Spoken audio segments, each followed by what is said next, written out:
Should have it now, Nick. Okay, it says live. Yeah.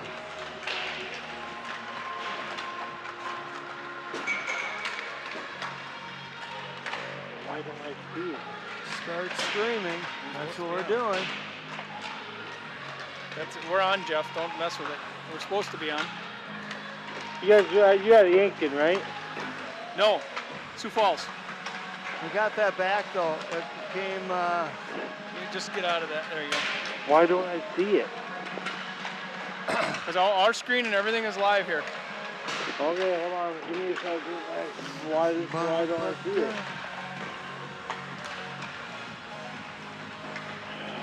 Computers, yes they do. Okay, you got the date on there too? No. You guys, what do you put on your screen? Sioux Falls? I put on Watertown versus Sioux Falls. There shouldn't be too many other ones on there. Okay. Live. I see the Zamboni. That's probably not it, is it? No. No, we got players on the ice right now. Players on the ice. Warm-ups. Okay. Well, they're going to go with these uniforms too. Okay, hold on. I should go try it again.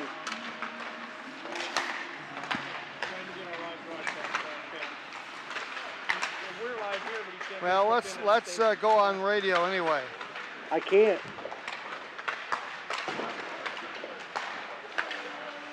Nothing, Nick? Nope. You gotta be kidding me. Everything is working here. Our end looks good.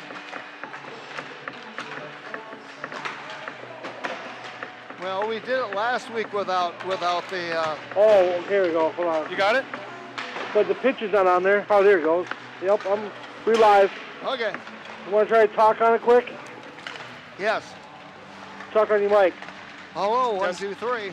I don't hear you. Hold on. 1, 2, 3, 4, 5, 6, 7, 8, 9. Test.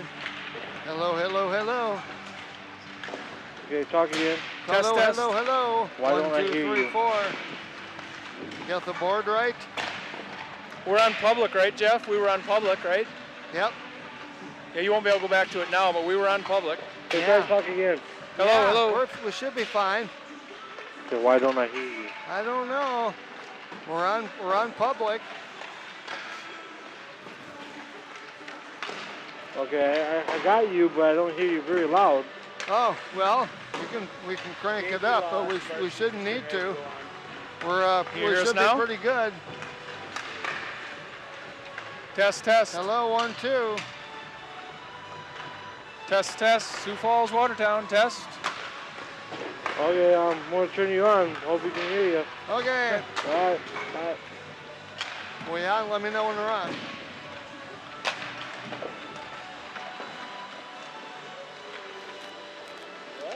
You with us, Nick?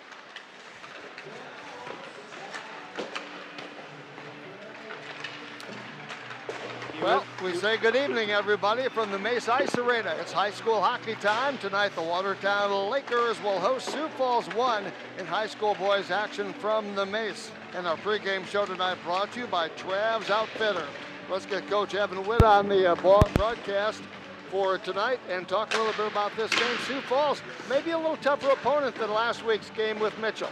Yeah, absolutely. This weekend is definitely going to be a test for the boys. Tonight we start off here with Sioux Falls 1. They're going to be a strong squad, great goaltending, and then follow it up tomorrow night with beer. But for tonight, I think we'll do real well if we play our game. Go hard. The boys had a good practice this week, so we'll see what we can give them tonight.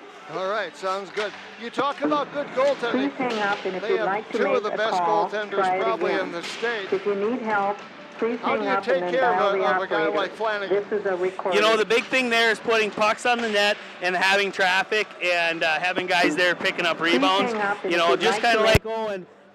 He can stop just about any first, second shot. It's when get the fourth shot. So we have to turn around and do the same thing to Flanagan. Like I said, great goalie. But if we can consistently put that pressure on them, we'll get our bounces. All right, sounds good. Everybody healthy? Have a good week of practice? Yeah, everybody's healthy. Had a good week at practice. The boys are really excited for tonight. It's great. We talked about last week, the building blocks and things, and we talked last night about the things we're working on versus last year, and it's dialing in and just taking it to the next step. A lot of talk about making the right decisions instead of just automatically making a decision because you have time and space. Now they're able to utilize that time and space a little bit more effectively. Well, and you talked all year during the preseason, if I can put it that way, as far as positioning and passing the puck, didn't you? Yeah, absolutely. Positioning and not playing position, but positioning. Where are you in relationship to the puck? Where are you in relationship to our net? Where are you in relationship to open ice and their net? All right. And that's going to be huge, and if we can do that, we're going to be, we'll have a strong showing tonight. All right, well, 3 periods you got to play, and against a team like this, you can't have a letdown the first 2 minutes or the last 2 minutes. Yeah, absolutely. This is definitely going to come down to the full 51 minutes for sure. And like I said, I think as long as our boys can come out and go hard like they did last week and continue to build upon the things that we're working on, they'll be just fine. You played them 3 times last year and lost all 3 times. It's payback time, I think you have to feel. Yeah, I think we feel like that with a lot of the teams this year. We're in that situation. Last year we just wanted to hang around and hopefully have a chance at the end of the game. This year, really we feel like we can go in and compete right from the beginning, and it's not so much hanging on, but getting on top and then keeping the throttle down and taking it to them. All right, sounds good. Go get them, get a win. We'll talk to you after the game. Appreciate it. Thank you. Thank you. Yep. All right.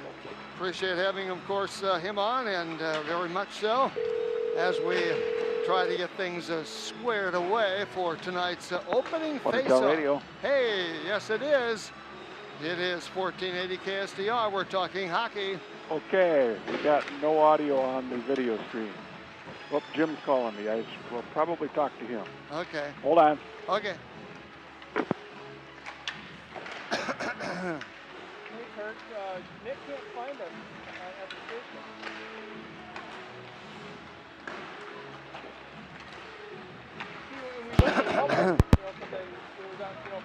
Hello, hello, hello. Get off the phone, people. Yep.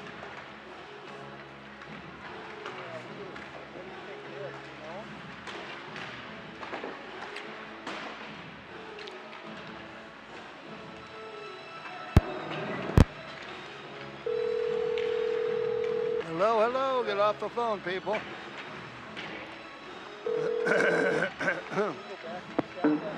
Please.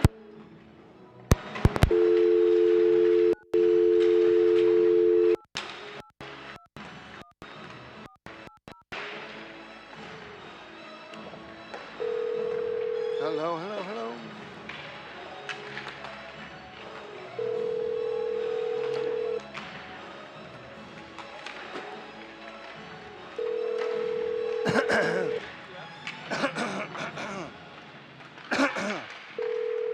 Hello, hello, hello.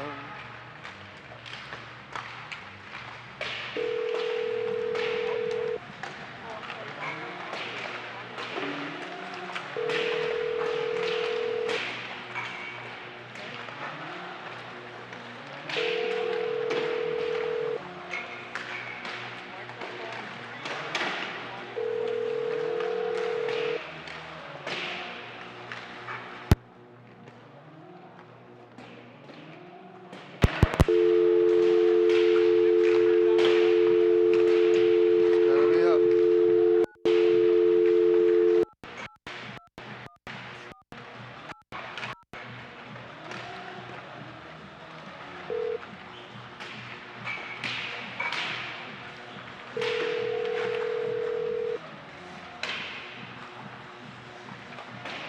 What about 10 o'clock?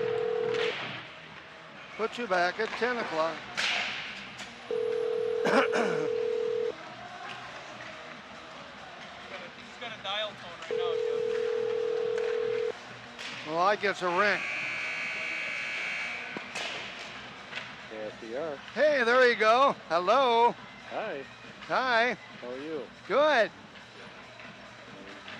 So you want to talk to Nick? I do. That would be great. Hello? Hi. How are you doing?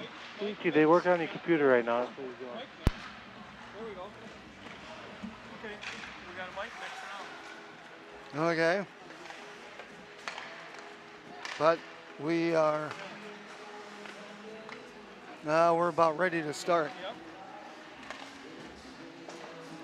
What button? Okay.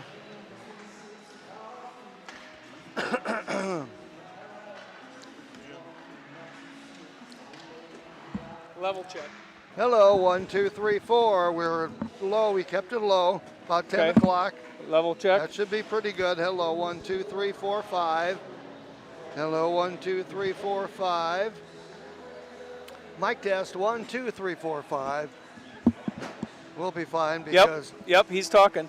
Yeah, well, hello. Can you hear me? Actually, we've had the coach on, so we'll get Ben on maybe in Still the nothing. pregame. I wonder where do you hear? Well, Now we're ringing dial again. tone. What are we ringing for? Well, we're plugged in, but we should be okay. We don't need that phone line hooked in at all, do we? Take the phone line out, Jeff. I thought we did. Hold on. Okay, now Yeah, what I are we think- doing? well, I just unplugged the phone line. I don't think you want to do that, because then we can't hear a jack. Mine down. Yeah, but we can't Okay, hear anything test. now. 11. Yep, Yeah. that's where we're at. Jeff's at 11. I'm at. Okay. Okay.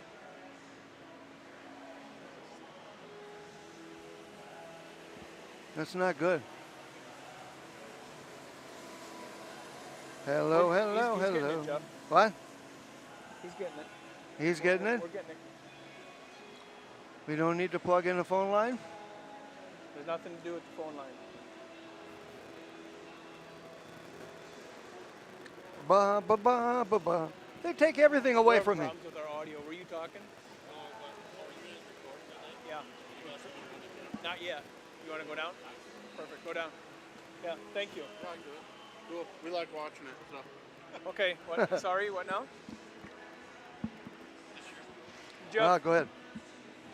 can you hear anything, Jeff? I don't hear jack. I don't hear anything. Your headphones are going, aren't they?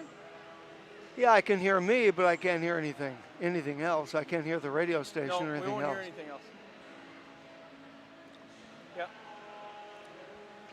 Yep. Yep. Okay. Yep. I don't know. I can. Yep. I can hear everything.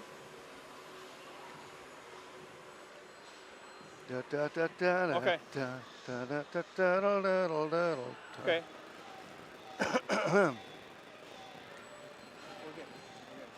We're okay. He said Jeff. He said that Jeff, so we're not going to hear any radio station. It's going to be dead quiet. Okay. It's going to be just us because they're not feeding us anything.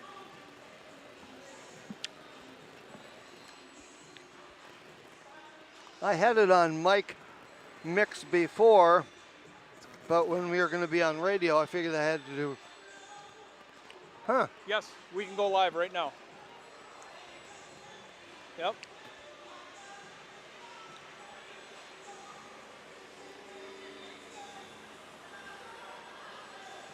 Count to 30. Okay. Okay.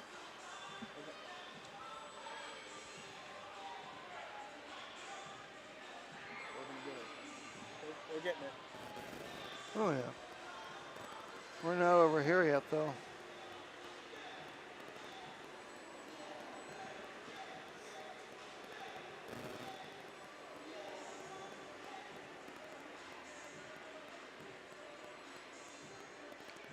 Okay.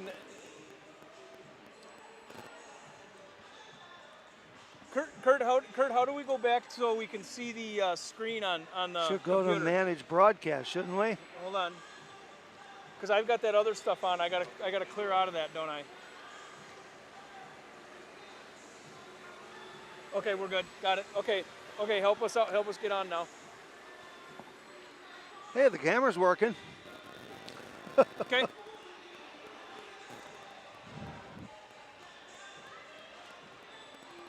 Okay, sounds good. We'll do it. Okay. 10 seconds, we're going. Okay.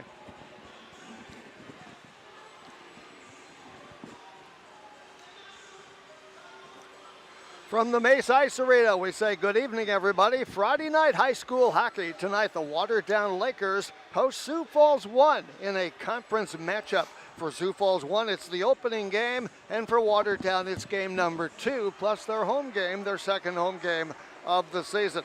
Nice to have you with us tonight. Tonight's pregame show brought to you by Trav's Outfitter. East Highway 212 Watertown, a brand new sponsor. We welcome them in and appreciate their sponsorship for, of course, hockey this year on our pregame show. Great place to do all your Christmas shopping. They have socks, they have shoes, they have warm boots. They have everything you need to stay warm and in style. And of course, if you have a runner in your family, hey, how about 3 pairs of socks? That'll do a great job as, of course, they get ready to go. Trav's Outfitter, they're open 7 days a week, and they have a great staff to help you out. They bring you tonight's pregame show. Owyhee is at Aberdeen tonight. We'll see Owyhee tomorrow night here at the Mace. Also Brookings at Yankton. Both of those are 8 o'clock face-offs like this one with Sioux Falls 1 at Watertown. Sioux Falls won the JV game today by a score of 6-3. There's also girls hockey going on tonight with the Brookings at Yankton, that game in progress. In fact, getting close to wrapping up. And Mitchell is at Huron tonight. They started about an hour ago with hockey. So glad to have you with us as we get this boys season or game underway. Of course, Rushmore comes in right now in the standings with a 4-0 mark. Then it's Brookings at 2-0. That's followed by Owyhee, then Watertown. All, of course, those teams are unbeaten on the year. Sioux Center right now is 1-1. Then you have Aberdeen, Huron, Sioux Falls 1, all getting their season started this weekend. Then Sioux Falls 2 is 0-2 like Yankton, and Mitchell right now is 0-4 on the year.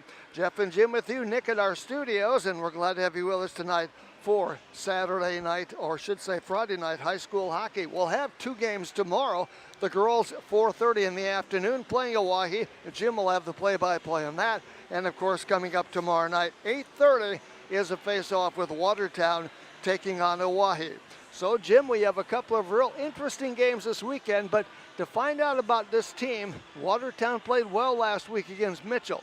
Now they need to take the next step up and play 2 very good teams and see how they rate. Yeah, this is a weekend right now where the Lakers are going to find out what kind of team they're bringing to the table right now. You've got a Sioux Falls team here that's at 9 seniors on this team, and we've seen this team before way back, Jeff, when they were JV kids. We watched these kids play. Yes. And Sioux Falls will play well tonight. Then you got to go right back out and play Owyhee, which is also a very good team. If you remember them in the state tournament, a lot of those kids are coming back. So this is a big weekend for the Lakers. Yeah, they're going to find out a lot about each other. Of course, we're broadcasting from the Rely Bank booth here at the Mace. Always appreciate doing that. Tomorrow night, John Winkler, speaking of Owyhee, and Pierre, of course, will be here. He'll be joining us later on in March when we broadcast all 11 girls games of the state varsity girls tournament. That'll be, of course, from Aberdeen. And then, of course, all 11 boys of the state varsity tournament from the Shields Iceplex in Sioux Falls. Speaking of Aberdeen, 2 weeks from tonight, we'll be in Aberdeen. Watertown Lakers on the road, and we'll see how that turns out. Next weekend, the boys, of course, go to Eau Claire, Wisconsin. They play in the tournament over there. Then they come back and get back into conference play. And they're not going to take us to Eau Claire, are they? They are not taking us to Eau taking Claire. us next year. I thought that would be an idea. A game tonight, of course, brought to you by Trav's Outfitter on our pregame show. They do a great job. They have a great staff at Trav's Outfitter, a great staff to help you out. So if you walk in and say, like I did a couple weeks ago, I really don't know what I want, but I've got a runner on my schedule or on my list, they say, well, how about this, how about that?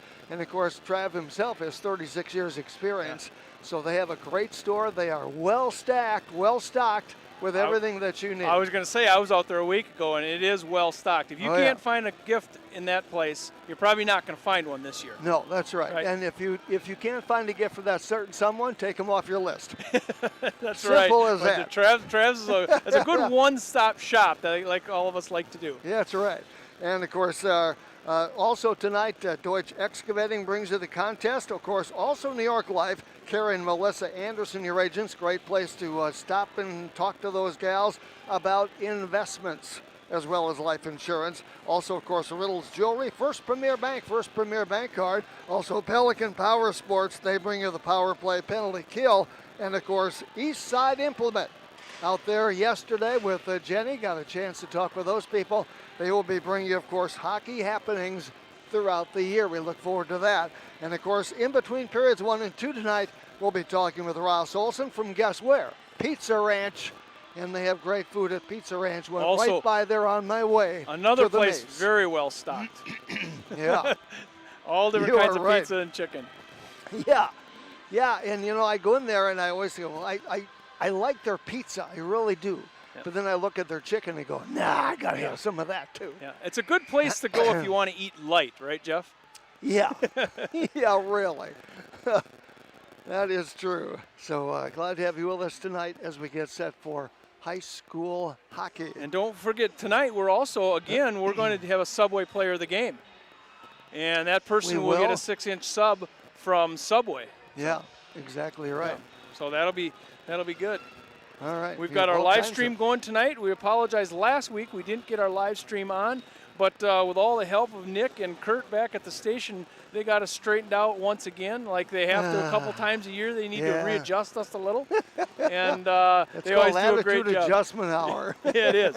It is. But they always do a great job. So enjoy the live stream tonight. We've got the thing working. So sit back and enjoy this one. This is going to be a good one. Yeah, that's right. And of course, it's interesting. We see 2 goaltenders on this team, of course, in Flanagan and also Heiser. And of course, 2 very good goalies on this team. You had Cole Langston last year was on this team. He's back actually on Sioux Falls 2 this year. He's another good goalie. Tomorrow night we'll see 3 goalies. They're not all going to play, but Kieran Duffy is going to get the start for Hawaii tomorrow night. But they have 3 solid goaltenders. Then you start looking at around the state. You have Cooper Letcher at Huron's, not a bad little goaltender. You have Yerke, of course, at Mitchell, not a bad little goaltender. And of course you have, as we know, Owen Mcbride, who I told him at the start of the year, I think you're one of the top 5 goaltenders in the state. Yep. Then you start looking at all the goaltenders and you go, I don't know. I mean, there's probably 10 good goaltenders. I thought last year we had a good crop of goaltenders, if I can put it that way. I think this year might be as good. I think it is. You know, in this league, that's one thing that you can really tell in this league over the last couple of years, as long as we've been doing this. I think the goaltending gets better and better every year. And even this weekend, we'll see some of the best goaltenders in the state. Yeah, and I didn't talk, by the way, about Cade Brecker at Brookings, and I didn't mean to omit him. Yeah. He's one of the top goalies in the state. So you start going down the list, and you go, wow, there's a lot of good goaltenders in the state. Now, they're going to have their nights where they're on and off, things like that. But we really have some very good goaltending. So I think we're very solid in that regard across the state. Yeah, and the other thing you see, you know, we're also seeing better shooters. We're seeing better, you know, 5 years ago, I think the hockey is way better than it was even 5 years ago. Yeah. Not to disclaim any of those kids that played that 5 years ago, but this league, the competition and the skill level is getting better every year, and you can see it, especially from our vantage point. And then I also didn't talk about the Rushmores.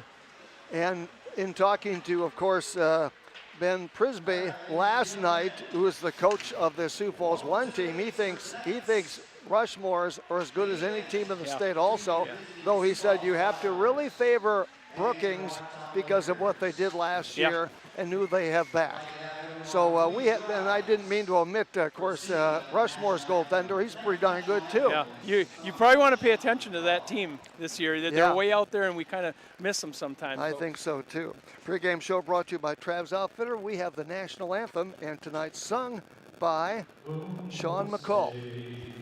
Can you see by the dawn's early light what so proudly we hailed at the twilight's last gleaming, whose broad stripes and bright stars through the perilous fight o'er the ramparts we watched were so gallantly streaming, and the rocket's red glare, the bombs bursting in air, gave proof through the night that our flag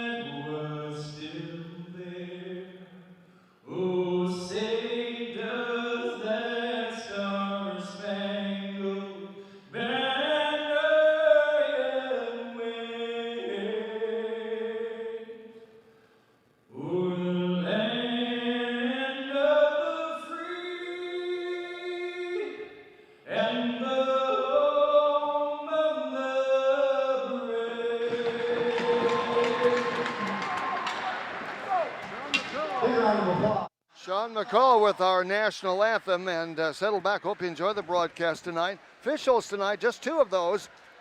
Trevor Preston and also R.J. Achtenberg. Our pregame show brought to you by Trav's Outfitter. And defense starting will be Wyatt Hermson and also Jack Sievert, S-I-E-V-E-R-T. And one forward will be Corey Puridems. Troy Allen and also Nick Lohr will make up the starting five. This is their number one line. Of course, this is a team that has not played a game as of yet. For the Watertown Lakers, as we have a pretty good crowd. On defense will be Austin McBride, one of two outstanding sophomores on this team. And Thomas Foley, the other defenseman. He had a goal last week. He is also a sophomore. Blair Boomsma starts at center tonight. Austin Green, who had the hat trick last Saturday night against Mitchell, and Mason Witt will get the other start tonight for the Lakers. And Owen McBride, the senior, with a 1-0 start, will be in the nets tonight for the Lakers.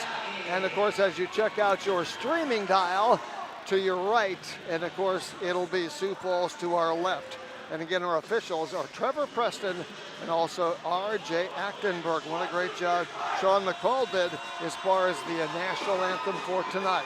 Sioux Falls has kind of the old uniforms. They're really black on top. The black breezers, they have the orange numbers. Sioux Falls on the front and the numbers on the back. And of course, Watertown in their home, white tops, the black pants, trimmed in yellow. I kind of like the unis that Sioux Falls has. We kind really of old do. School. So Puridems will face off here against Boomsma, and our Friday night high school hockey game is underway. Watertown actually controls the face-off as they're getting to that with Foley. Foley flips it out to center ice, and the Lakers have it right now. This is Witt. Puts a shot that goes a little bit wide of the mark on Flanagan. Picked up, of course, in the back there. That's defensively by Hermson. Looking for a pass out in the slot, couldn't control it. Lakers get to it. Witt puts it on, broken up that time by Sioux Falls. Long lead pass on a breakout pass. Lakers get to it and keep it in the Sioux Falls zone. Goes left side over here. Austin goes after that. That's McBride. Plays it off the right boards over there. Hounded by Puridems over there. Back in the neutral zone they go. As Foley gets the stick in there and they flip it back in. Picked up, of course, defensively. That's by Sievert. Takes it back behind his own net. Flips out here on the left side. Now it gets it off to Puridems, who takes it to center ice over the Laker blue line. A shot on, shot right on, and the save made that time by Owen McBride. And that was off, of course, Corey, P-E-R-D-A-E-M-S. His name might ring a bell on me sometimes. And of course, now we have the second line, Gabe Cantor with Curry and Moore out there right now. And of course, back here, Sioux Falls keeps in the zone. A shot from the corner flips right over the stick that time of McDonald. Back it goes into the Laker, I should say, the Sioux Falls zone. Picked up here, of course, by Curry. Lost the handle. Loose puck in the neutral zone. Picked up here by Cantor. Cantor stick handles the puck in the Lakers zone. Plays it back behind the net. Flip back there. Cantor, rink wide pass. Comes out here. Shot on the way. Broken up in traffic. They had an open net. They couldn't stick it in that time as Edwards tried to get a shot on goal. Another shot on goal. Save, made the glove save with the left hand by Owen McBride. 15:27 to go right now. 2 shots on goal for, of course, Sioux Falls. None so far for Watertown. And, of course, our game being brought to you by First Premier Bank. First Premier Bank card. Face-off coming to the left of McBride. Off the face-off there. And, of course, that time it was Caden Adams. Lakers win the draw. They won 2 already. Long shot that flips off. The rebound comes back off the left corner. Comes out here along the near boards. Schlechter flips it in the backhander all the way back in the Lakers zone. Lakers will have to go back and get that puck now. Scott, Wertink, and Riefenberger on this line for the Lakers. And of course it is Malwitz, Adams, and Schlechter going for Sioux Falls. Face-off coming in the Lakers offensive zone in the Sioux Falls to the right of Ryan Flanagan, one of the top goalies in the state. Wertink will be in the face-off circle here. 15-10, we've rattled off nearly 2 minutes. Picked up here, of course, defensively by McDonald. Flips out left side for Hermson. and the Lakers keep it in at the point. This is Foley, puts a shot on goal. Karam's a little bit wide. Back there, Riefenberger going after that loose puck there, and Sioux Falls gets on it. Along the near boards here, pass out here, broken up that time, and it comes out here instead. I don't have a, oh yes, we do, Nick Lohr back in the Lakers zone. Lohr had a shot that got broken up there. Picked up here, of course, this time by Riefenberger, hounding his man with a good back check. Picked up, of course, defensively. This is Lohr.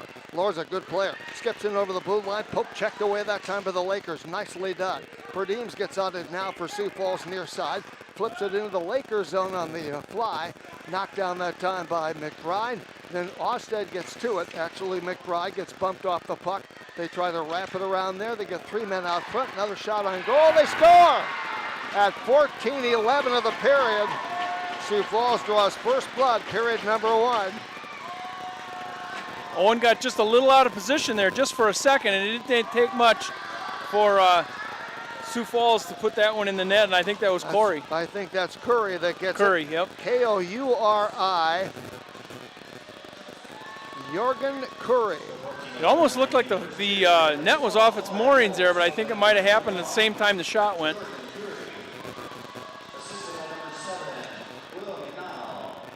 McDonald gets the assist on the play.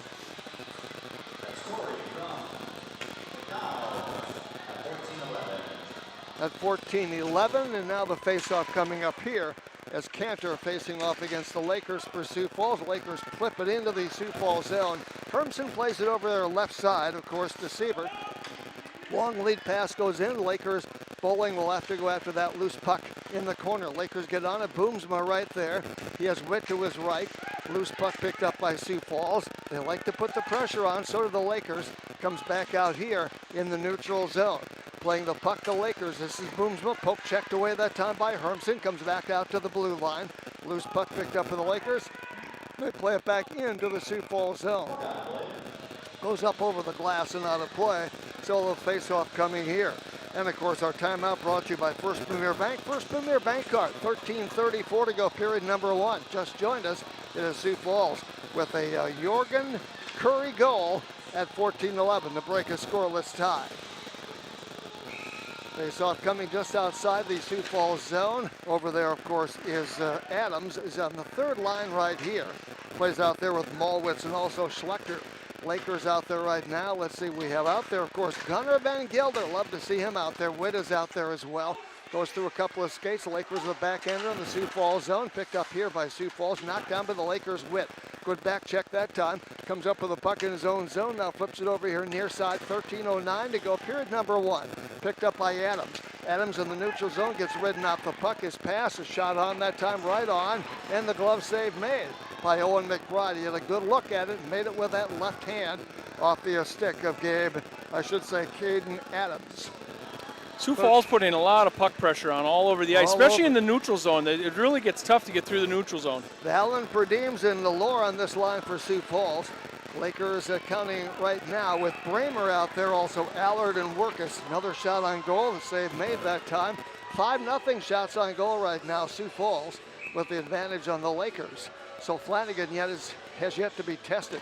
Perdeems out the face-off against the Lakers. Shot on that time. That was Workus in the face-off circle. Comes back out to the point. Sioux Falls holds it. Goes off a skate. Picked up here by Foley. Plays it off the boards out to the neutral ice area. Lakers get on it. Play it in the neutral zone. Workus is over there. Foley's over there as well, as is Bramer. Bramer digs it out. Dumps it right in. Shot right on goal that time. Flanagan makes the easy save with a gloved hand. Flips it out here. Loose puck along the near rail. Comes out here. That's Allard out there. Picked up by Foley. He's working down there, of course, against Valen. This is a good line. They flip it back into the Lakers zone. They have 9 seniors on this team. Picked up here, of course, by McBride. McBride along the near rail. Leaves it for a teammate. That's Workus. Workus flips it out to neutral ice. Picked up here, of course, by McDonald. McDonald circles around in his own zone with the puck. Flips it out here. A little far, but he tried to find more. He does find more. Gets it over there, of course, almost to a teammate, Curry. On this line, flip pass comes back out here. Backhander that time. Broken up by the Lakers. They flip it down the ice, and Sioux Falls has to go back to get it. The action right now, fast and furious in period number 1. 11:48 clock has stopped. And on the First Premier Bank scoreboard, it's 1-0 Sioux Falls with the lead. Game also brought to you tonight by Reliabank, also Trav's outfielder, Pizza Ranch, our sponsor of the game tonight, plus New York Life Care and Melissa Anderson, your agents. Wartink in the face-off circle, left to Flanagan, Sioux Falls zone. Lakers win the draw, goes back behind the Sioux Falls net, broken up that time by the Lakers, getting out there that time. Shot deep in traffic. Lakers play it back in the corner. Trying to get to it that time was Ethan Scott. Couldn't get his name out quick enough. Comes out here, of course, and Logan Osted defensively playing out here. He plays defensively, of course, with Grayson Bowling. Loose puck picked up by Sioux Falls, rink wide pass, flip in the corner, and a glove save made that time by, of course, Owen Mcbride. McBride 1-0 on the year, and he's number 2 right now in the state as far as goals against average. That's great to see. 11:20 to go, 1-0 hockey game, and it'll be Adams facing off for Sioux Falls. Lakers will counter right here. And the far side over there, that was Witt. Witt comes up with it. Lakers come up with a nice draw right there. Nice face off, put a shot right on. Ryan Flanagan makes the stop. Lakers had a man right on the doorstep looking for a rebound. Couldn't get the loose puck if there was one. So at the 11-10 mark, Flanagan finally takes a hard shot that he was able to get right into his glove. Yes, face off coming up there. That's, of course, being brought to you by Riddle's Jewelry on the puck drop. Witt in the face-off circle here. Sioux Falls actually wins the draw, comes up with a puck back behind their own zone, flips it out here along the near rail. In the neutral area, Witt gets to it, flips it around, back, cross ice around Hermson, flips it back into the Sioux Falls zone, plays it here near side. Witt, the neutral zone with the puck, steps around to defender Adams. Lakers get to it, long lead, outstretched pass that time. Couldn't get to it, back it comes here to the Lakers. Foley off a skate there in the neutral zone. Battling for that loose puck picked up here by Hermson. Hermson, a big boy, along the near side, back at their blue line. Picked up here, of course, and that'll be by McDonald. McDonald skates down the left side, looks for a backhander, wraps around, tries to put it in the net. And he does, I do believe. Yep, he did. He did, and that was William McDonald, who has a goal now in the game, plus a save. And I think that's going to be unassisted. He came real close to Owen Mcbride there. In fact, he sliced through the blue paint, and Owen couldn't get his hand on it. That comes at the 10:29 mark, and Sioux Falls is off to a 2-0 lead. 2 referees tonight doing a wonderful job. It's tough to cover all this ice with 2 guys. Yeah, it really is. We had 4 last week. As Perdeem's on the face-off circle against Workus. Workus actually lost the handle, picked up here by the Lakers. This is a backhander by Bowling, who dumps it back into the Sioux Falls zone. Played defensively over there by Siebert, back in the corner. There's Bramer battles for that puck with Workus. Over there, gets it out here, of course, to Valen. Valen over and his outlet pass, a man overskates the puck that time, picked up here by Perdeem, skates in, broken up that time to the Lakers, flipped to the corner that time by McBride. Here come the Lakers on the fly in the front court, if you will, putting a shot right on that time. Nice look at the goaltender was Trey Allard, the junior, bringing it up ice. Great crowd tonight for this game at 9:56 to go, period number 1. The hometown fans not quite as happy. Didn't notice a 2-0 score on the scoreboard, brought to you by First Premier Bank card. Off the face-off this time, Wartink.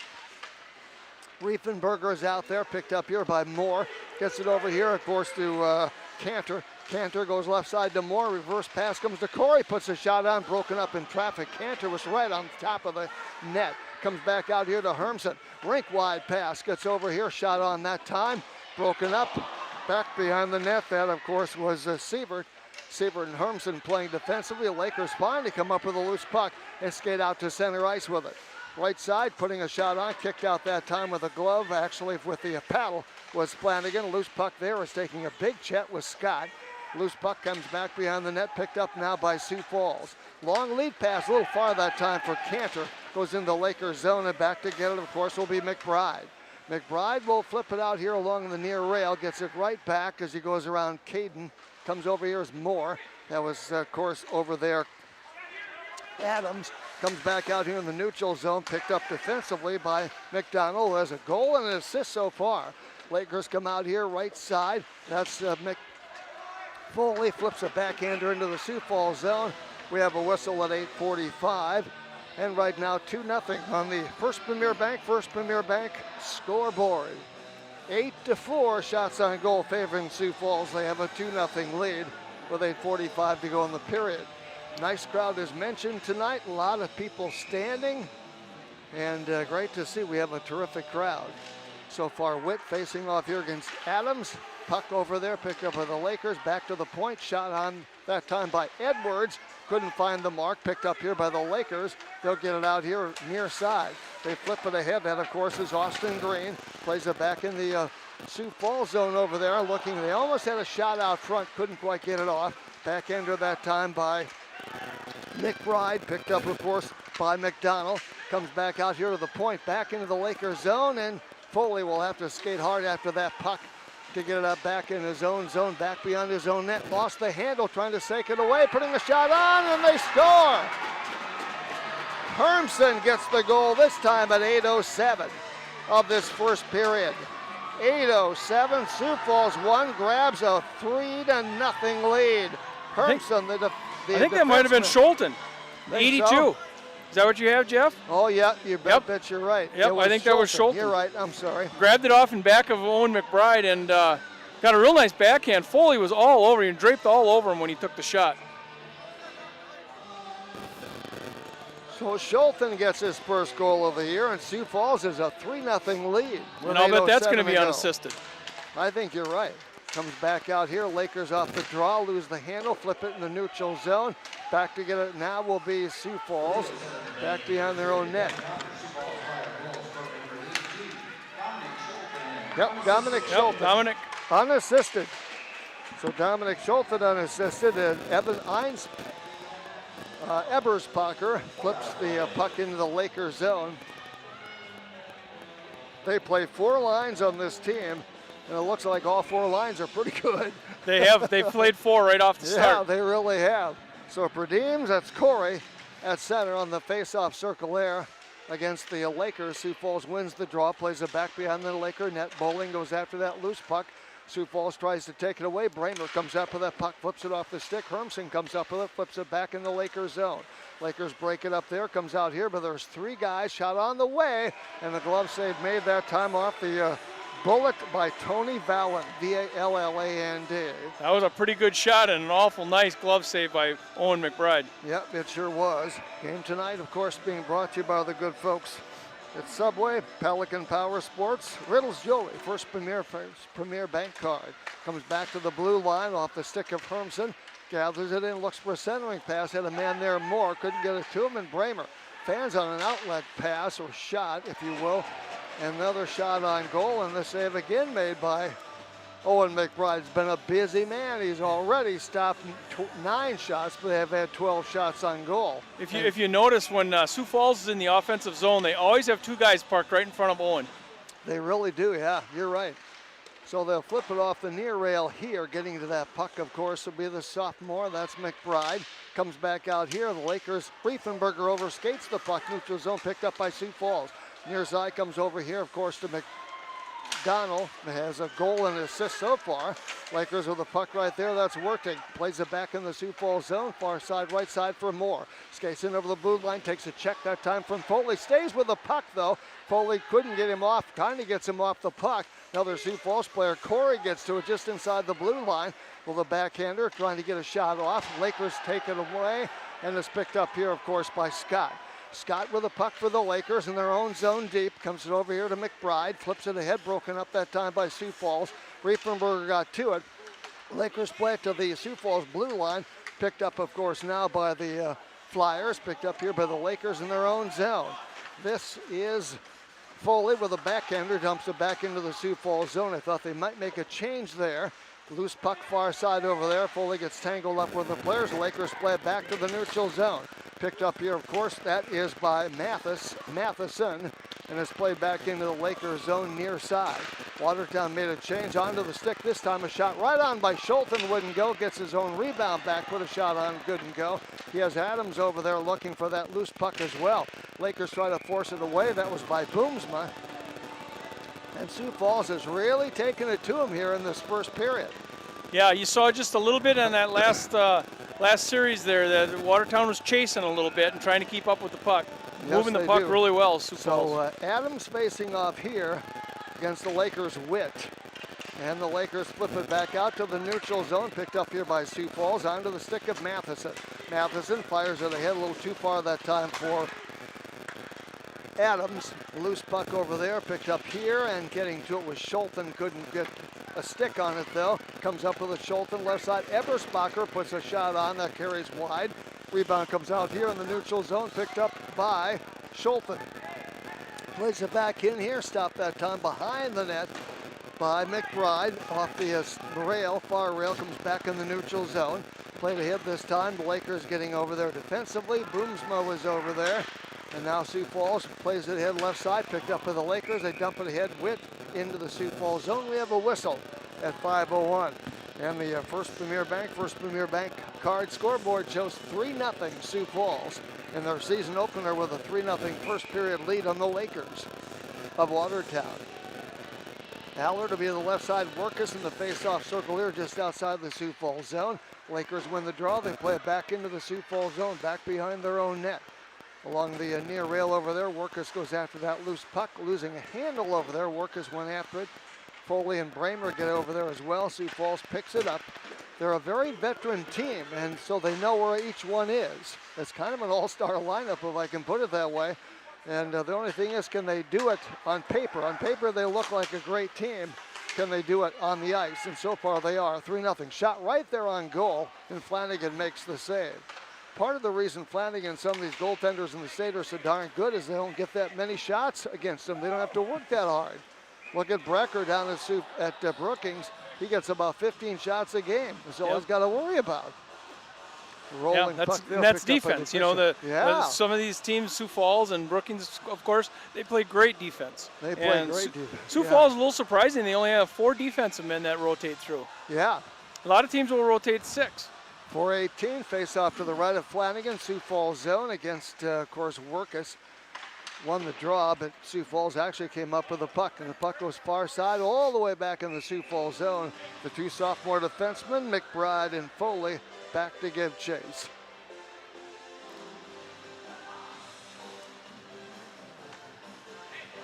.409 to go, a first period. Watertown home tomorrow. They'll play the girls. They'll play Owyhee at 4:30. We'll broadcast here on 1480, and then the boys tomorrow night at 8:30 as well. Big weekend of hockey here at the Mace. Picked up by Sioux Falls to their own blue line, lost the handle. Getting in there that time was Bramer, lost the handle to Curry. Curry stick handles the puck, puts a shot on, hit a man right out front. And of course, Moore goes after that loose puck back behind the Laker net for Sioux Falls. Over there, of course, is Workus with 3:48 to play in the period. 3-0 Sioux Falls with the lead. Picked up here by McBride. Flips it back out here along the rail. It goes into the Laker bench. We'll have a face-off coming in just outside the Laker zone, I do believe, to the left of Owen Mcbride. Nope, they're going to put it in the face-off circle to his immediate left. Offensive zone face-off for Sioux Falls. Ostad is out there right now, of course, with Bowling defensively. Off the face-off, Sioux Falls wins the draw. Back to McDermott, puts a shot on that time. McDonald, beg your pardon. Loose puck again, flips over the glass and out of play. We'll get another new puck and have another face-off coming. 15-6, Sioux Falls has outshot Watertown on the pier. They lead 3-0 on the First Premier Bank card scoreboard. 3:35 to play first period. Lakers actually won the draw as Riefenberger got to it. Loose puck neutral zone, picked up here, of course, by McDonald. Dumps it in the Lakers zone. Back to get it, it'll be Ostad. Ostad back behind his own net. Lakers have just not gotten a lot to look at is in the offensive zone. Sioux Falls plays great defense. Shot on again, and it's McBride again with his 16th, actually 13th save on the night. He's given up 3 goals. Yeah, you said it, Jeff. The Lakers, when they do get in the offensive zone, can't really seem to get anything going down there. And they've played a lot of defense. Yeah, tonight. It's been like one look at the net. Yeah, you get one shot and then it goes the other way. Yeah, and the back and Sioux Falls controls this faceoff. Near side, Hermsen winds up with a slap shot, puts it. It was broken up in traffic. Loose puck there, racing out again, and this time the loose puck is covered up by Owen McBride. He wasn't going to wait. He jumped on that puppy. He wears number 30. He's a senior this year.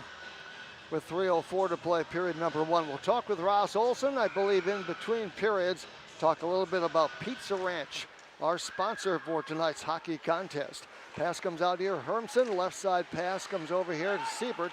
Broken up that time by the Lakers. They get on it. It's a 3-on-2 if they hurry. Odd man rush. Shot on that time, gets a little bit deflected, and going after that is, of course, for Sioux Falls, that was Schlechter. Schlechter far side over there. Getting over there is Boomsma.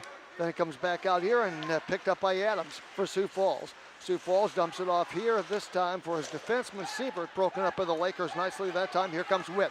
Down the left side, backhander, cross ice pass. Couldn't get to it in time was Boomsma. Another centering pass. It gets broken up that a little bit. Sioux Falls comes up with a puck. They'll play it ahead this time. Schulten, ahead it comes here. This is a shot by Malwitz, will not go. His first real look at the net. And the Lakers, Witt comes back to help out to pick it up. Pick up here by Hermsen. Winds up with a slap shot. It goes a little bit wide.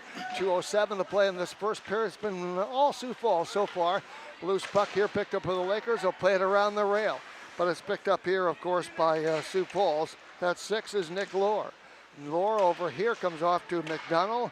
McDonald, and then another shot on goal by Lohr. And McBride again makes the glove save. What we're seeing right now out of Sioux Falls is they shoot the puck. They shoot the puck. 22-6 shots on goal. Yeah, every guy on this team shoots the puck. They really do. So it'll be Perdeems facing off here against Workus. Right to the left this time of McBride. Loose puck picked up there. Shot that time Perdeems. Broken up by the Lakers. They'll break it out. And on the outlet pass, this is Foley. Foley can fly and over the blue line, puts on the brakes, winds up with a shot. And the save made that time by Ryan Flanagan. Only the 7th shot by the Lakers so far in period number 1. Great crowd tonight, but we have room for a few more here at the Mace Ice Arena. High school hockey on Friday night. Watertown hosting Sioux Falls 1. Face-off coming here. It'll be, of course, this time with Workus facing off against Cantor. Loose puck back in the Sioux Falls zone, deep in the corner. Big hip check that time put on by the Lakers. That was Trey Allard. And that was put on up front. Looking up front as Flanagan scrambles against that loose puck picked up here by Moore. Plays it in the neutral zone, knocks Foley off his skates a little bit. Picked up by Sioux Falls. The Lakers get to it in the neutral zone. Bramer dumps it back into the Sioux Falls zone off the boards, and it comes off here, of course, to Kate Edwards. Edwards plays it ahead. Lakers intercept it in the neutral zone again. Picked up here by Sioux Falls. Rink-wide pass with 1 minute to go to McDonald. McDonald gets it back in. Picked up here by the Lakers, McBride. And, of course, Watertown was making a change, so they dump it off the near boards here. Goes back in the Sioux Falls zone as Eberspacher gets out after that. Lakers make a change, and getting on it this time will be Wertink, and Sioux Falls plays it back in the Lakers zone. Foley gets to the puck with 39 seconds, clock running. Too far that time for Scott. Shot right on that time from just inside the blue line. McBride watching, Johnny in the spot in alert. Makes the save off of that Eberspacher shot wrister from just inside the blue line. And the shots come from everywhere. Oh, they do. It's come from every direction. And that's exactly what Brookings does, too. Yep. They've taken a page out of the Brookings list, if you will. Perdeems comes up with the face-off. Boomsma comes up with a loose puck back behind the net. Picked up there, of course, by Austin Green. Another shot to the side of the net. Making the save is Owen McBride.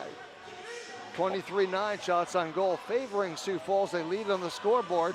The First Premier Bank scoreboard 3-0. 24.7 seconds to play. Up the face-off, Perdeems works against Witt. Picked up here by Boomsma, plays it around the boards far side. Kept in this time, of course, by Edwards for Sioux Falls. Plays it off the near boards here in neutral zone. Picked up, of course, by McDonald. Rink-wide pass onto the stick of Perdeems. Getting over there, taking a check. But it was Osta that actually went down on the play and not the man he was putting the check on as the period comes to an end. 23-9 shots on goal, 20 saves in that period for McBride. And Flanagan had only 9 in that first period. And we have a Sioux Falls 3-0 lead after this first period of play. Let's review the scoring for you. Our hockey happenings being brought to you by Eastside Implement. Right now, Sioux Falls with a 3-0 lead. Scoring in that first period, Sioux Falls broke a scoreless tie at 14-11, as it was Jordan Curry with an assist from William McDonald, and it was 1-0 Sioux Falls. That coming at the 14-11 mark. They scored almost 4 minutes later. It was McDonald again getting the goal for Sioux Falls. He has a goal and an assist so far. 2-0 Sioux Falls at the 10:29 mark. And then it was Dan Schulten getting in the act for Sioux Falls. He, of course, Schulten plays on that fourth line, if you will. He got a good wrister in there at 8:07, giving Sioux Falls a 3-0 lead after the first period of play. So 20 saves from McBride in that first period, 9 for Flanagan. Sioux Falls enjoying a 1-0 lead. We did not have any penalties in that first period of play.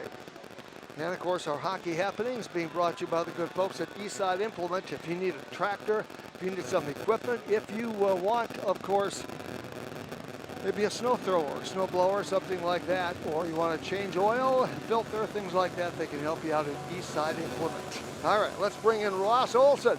He's the pizza guy. How you doing? I'm good. How are you? Excellent. We missed you at the workout today, but I suppose you were delivering pizza someplace. Yeah, I was having to do a little bit of that. Oh, that's great. Thanks for your sponsorship, of course, of Watertown Laker hockey. Let's talk about Pizza Ranch, because it's a great place for food. When we're talking pizza, of course, that's maybe your specialty, but I think the chicken's pretty darn good too. Yeah, that's kind of what we've become known for, is more the chicken than I think than the pizza. But yeah, we're still called the Pizza Ranch anyway. Yeah. It could be the Chicken Ranch. Right? It could be the chicken ranch. We have been told that. Oh, that's pretty good. I go to your to the Pizza Ranch, and I'm never quite sure if I'm going to get just pizza or chicken, and of course I end up getting both.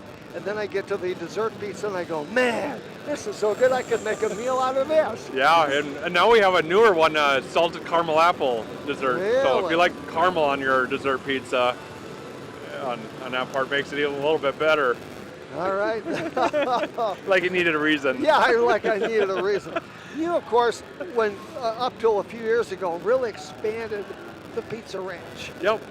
Yeah, and now you've got all kinds of room for people. If you have a big crowd, they're going to a hockey game, something like that, or afterwards, you can take care of them. Yeah, we have back rooms that when they're all opened up will seat a little over 100 people on that part. So we can section them off into smaller ones, but you know, if you have the group of 80, 90 even, we can fit you in there.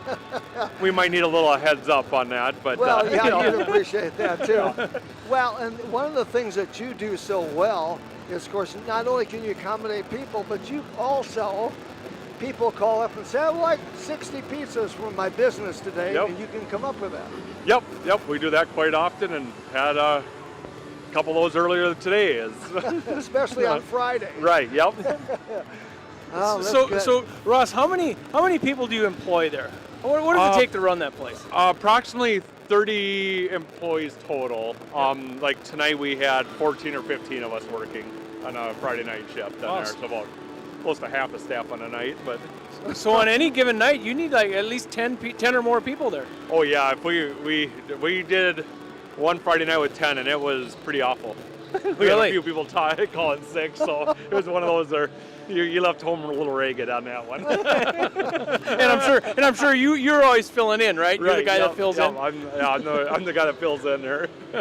Well, you also have a store now. You manage the Pizza Ranch in Brookings. Is that right? We just opened that up in late June, so we just So I go down there once in a while when I'm not here, I guess. Yeah. So if he's not working here, he's working down there. He's down there. Yep. Fill in the gaps also down there, I'll bet. Yeah. Right. Yeah. Yeah. Especially with some of those home college football games down there. So I've always wondered, you walk in and you see all the different buffets. How do you decide on the menu? Is that given to you like from a corporate, or is it Ross just says, here's what we're making tonight? Much of it is basically required, there, but then they give you options on the other ones, on things like that. So they require to have certain items, and then out of these different items, you can pick which ones you want to add on the side kind of thing. Salad bar kind of the same way. You're required to have, like coleslaw and macaroni salad, but you have an option of running some of the other different side salads and stuff like that. It has to always be a challenge, though, because you never know how many are coming, right? You don't. Right. You never know how many are coming for dinner. And what the challenge is, as everybody talks about with COVID, is just we never know week to week what we're going to get shorted on and what we're going to get in. So you're having some supply issues too, like the rest of the world. Yep. Okay. Yep. And we get a certain email that says we're out of it. We're not going to be able to get this stuff in this week or what have you. And it's probably always the favorite pizza, right? Yeah, it's always the favorite one that's missing. The pizzas luckily haven't been so bad. And anyway, on that part, we've been able to get most of that, but some of the we're like chocolate pudding for a month. I don't think we can get chocolate pudding in for whatever reason. Maybe that chocolate pudding was out on those boats. Off the coast of California. They claimed there was a starch shortage. I don't know where the starch was at, but I guess they need starch to make pudding. But we don't know. So when you look at your menu, give us the top 2 or 3 things on your menu. What's always goes the best? As far as pizzas, pepperoni is always number 1. Yeah. Buffalo chicken and the Bronco is very popular. Chicken's always probably much of the most popular. But actually right now we are celebrating Pizza Ranch's their 40th anniversary. Oh, good. Congratulations. So the month of December, they have Broncos at 1981 prices. Is what they're doing. 1980, really? Yeah, so the Bronco pizza, great. Which is one of the original pizzas on the recipe, so they picked that one. So if you're going to have a carry out, that's the one to get right now for the whole month, right? Yep, for the month of December, you get it. It works. What's a 1981 price? I think the large is $10.50, I think, and medium's $8. And I don't remember if small is like $5 or something like that. And that's delivered to your door. Yeah. Where do you how far out do you deliver?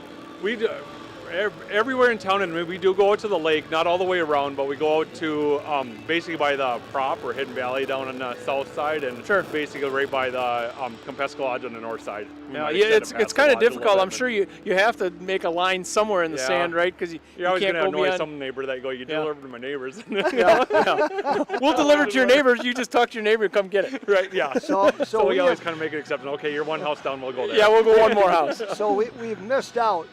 In the years that we have done broadcasting hockey, you and I together, we should get here some night and just call up Pizza Ranch and say, what we want you to deliver. Well, maybe they would deliver to the Reliabank booth. Yeah. Oh, yeah. Is that what the news? Yeah, we'd have to have a small pizza though, so it comes up the hole. Yeah, right? I was hoping without tipping it over. I was hoping a new stadium arena is going to have a better access, I guess, for you guys. Well, I don't know how Jeff makes it up here. Down's the easy part. We have gravity to help us out on the way down. Yeah. No wonder why he has to work out. He has to work at getting up here. And that'll change a little bit for you if we have the new ice. Oh yeah. It's good as far as. This is on the way to the Mace, which is great. Yep. But it's going to be a little bit more challenging for you people. Yeah. As far as getting to the new facility. Yep.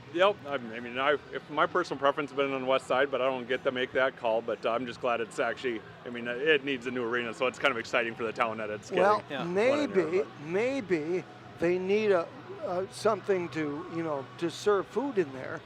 They're going to need somebody to serve food in there. I know a guy. So I know a guy named Ross Olson at Pizza Ranch. Yep. Would that be cool? Yep. I'm not sure how much it cost you, but I bet we could get it done. And we use the bypass to get around to that side pretty often there, so it works pretty good. So pizza will make it on that end of town one way or the other. We get over there quite often yet. So good. Well, tell us again what's going on in December. Well, we have the Bronco pizza for the 1981 prices. I guess we do have the back rooms for your Christmas parties and things like that. Oh yeah, with those, good idea. Those coming up. I'm sure people are planning those and family get-togethers now that we can again. Last year was a little light on that part of it, but. And you survived COVID. We survived COVID. The Black Plague, like everybody else. Yep. And right when you think it's over, then the supply issues come. Yeah. So it's last year, the last 18 months or so has to be a challenge for you like everybody. Yeah, it was. It was an interesting year, to put it lightly, and it was for everybody else. And I mean, it's, this community has been great on that part and supportive. I mean, when we had to shut down our, dining room, the way that people came, it surprised us how they came out and did the carry out and delivery to try to keep everybody going and afloat. And that had to be a little odd, Ross, when you would come to work for a while there and there was nobody there, right? It was. You were the only one there. Yeah, it was like eerie. Yeah. It was a really weird feeling that I didn't like it. Go in there and.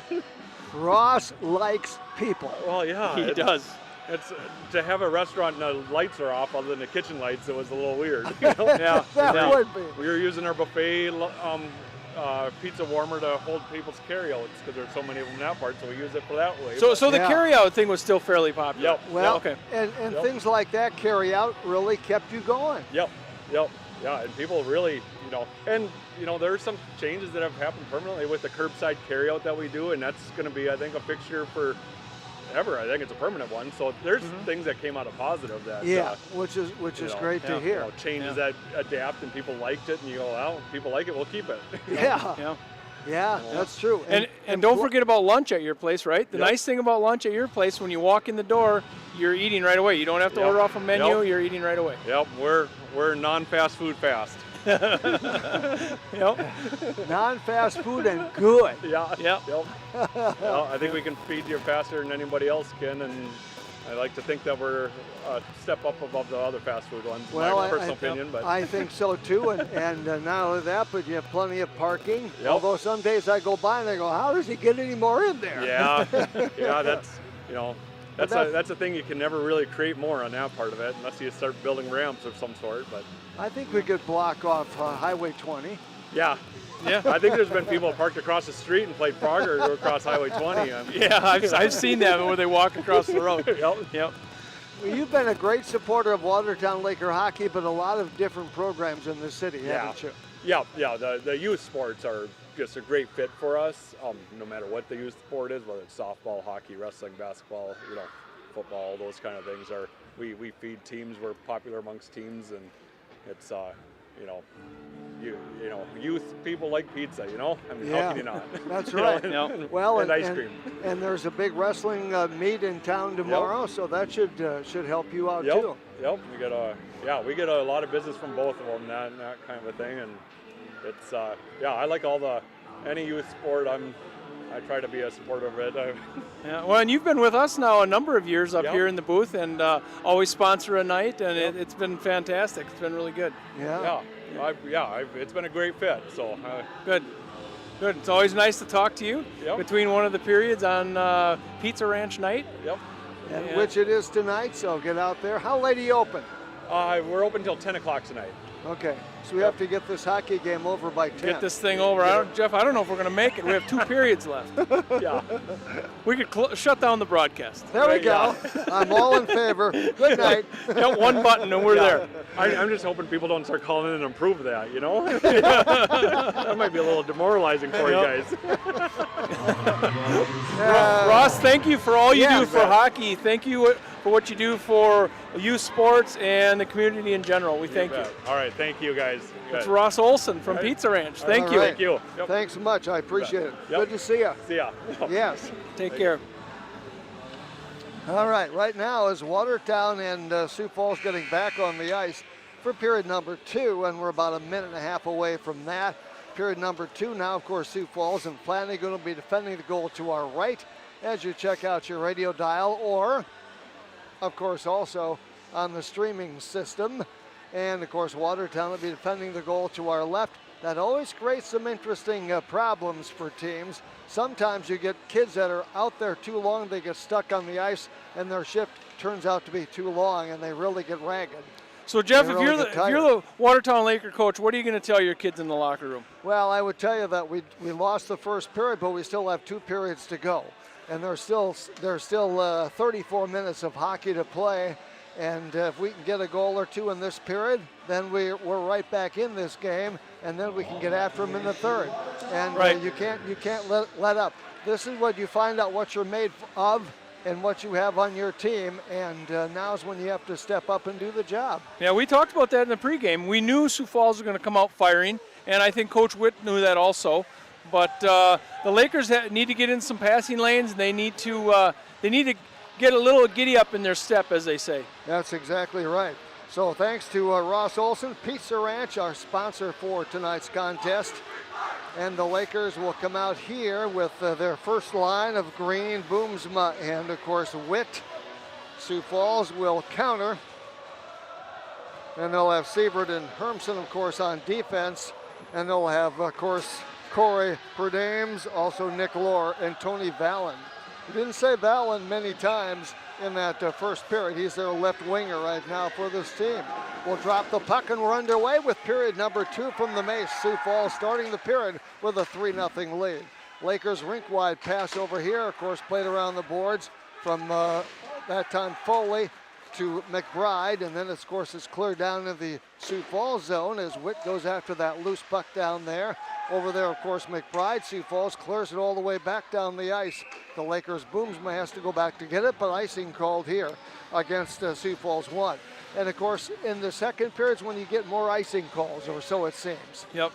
16:36, just underway, period number 2 on the First Premier Bank scoreboard. Sioux Falls with a 3-0 lead, out shooting Watertown 23-9, period number 1. Off the face-off, that was Witt, puts a shot on, shot it a little bit wide, and going after that was Moore that time for Sioux Falls, backhander that time onto the stick of Edwards. Edwards stick handles a puck, lost the handle, taken away by the Lakers. Corey gets on it. Corey, of course, on this second line for Sioux Falls. Really a bunch of all-stars on this team, if I can put it that way. They skate out to center ice. The Lakers get on it, running his man into a check that time, getting him off the puck, and of course Foley goes back to play it left side for McBride. Held in at the point, though, by Sioux Falls. A bullet of a shot that caroms wide. Loose puck in the Watertown zone right here along the near rail. Putting a shot on that time by Edwards, and making a save is Owen Mcbride. A wrister just inside the blue line. So we've rattled off 15:54, beg your pardon, 1 minute and 6 seconds so far. No score in this period. Out there for Sioux Falls will be Cantor. He goes against Workus in the face-off circle. Back it comes, rink-wide pass. Shot on the way, goes a little bit wide that time off the stick of McDonald, who has a goal and assist so far. Lakers come out with it. They break out the left side up for Allard. Has Pope checked away, getting back at time. Gunnar Van Gilder out there defensively. Sioux Falls picks it up right here. They can skate, they can shoot. Shot goes a little bit wide, deflected that time into the far corner. Corey goes after that, comes back out to the point, back in the neutral zone. Sioux Falls picks it up. They'll come back ahead. Lakers pick it off. This is Workus in over the blue line, has one man back, puts a backhander on, and Flanagan makes a save. Actually, Workus did a nice job there because he had 2 defenders, and he still found the goalie. Yeah, that was some nifty stick work, wasn't it? Yeah, it really was. So 15:17 to go in the period. Just underway, period number 2 from the Mace on Pizza Ranch night from the Mace. And a great crowd watching this hockey game. It's a fun team to watch, both these teams are. Workus in the face-off circle. Sioux Falls wins the draw. Lakers come up with a loose puck deep in the corner. Picked up here by Sioux Falls. They'll skate out to the neutral zone, 2-on-2. He has Vallon to his right, skating to the right side that time. Vallon on a drop pass, shot on. McBride makes the save. That was off the stick that time of Nick Lohr. Lohr is LOHR. 15:04 to go in the period. And the face-off coming, offensive zone, face-off for Watertown. Actually, I'm sorry, for Sioux Falls in the Watertown end. And Perdames off the face-off. Lakers win the draw, comes over here near side. Eberspacher, I can't say his name tonight, comes off left side with that puck. Lakers get it at their own blue line, neutral zone. Nice play that time by Werting. Coming over here, putting a hip check on that time. Foley on Perdames off the near side. Rink-wide pass. Lakers get on it. Deep in their own zone, though, nevertheless. Picked up by Van Gilder. And then, of course, by McBride. McBride shoots it all the way down the ice. Icing called against the Lakers at 14:34.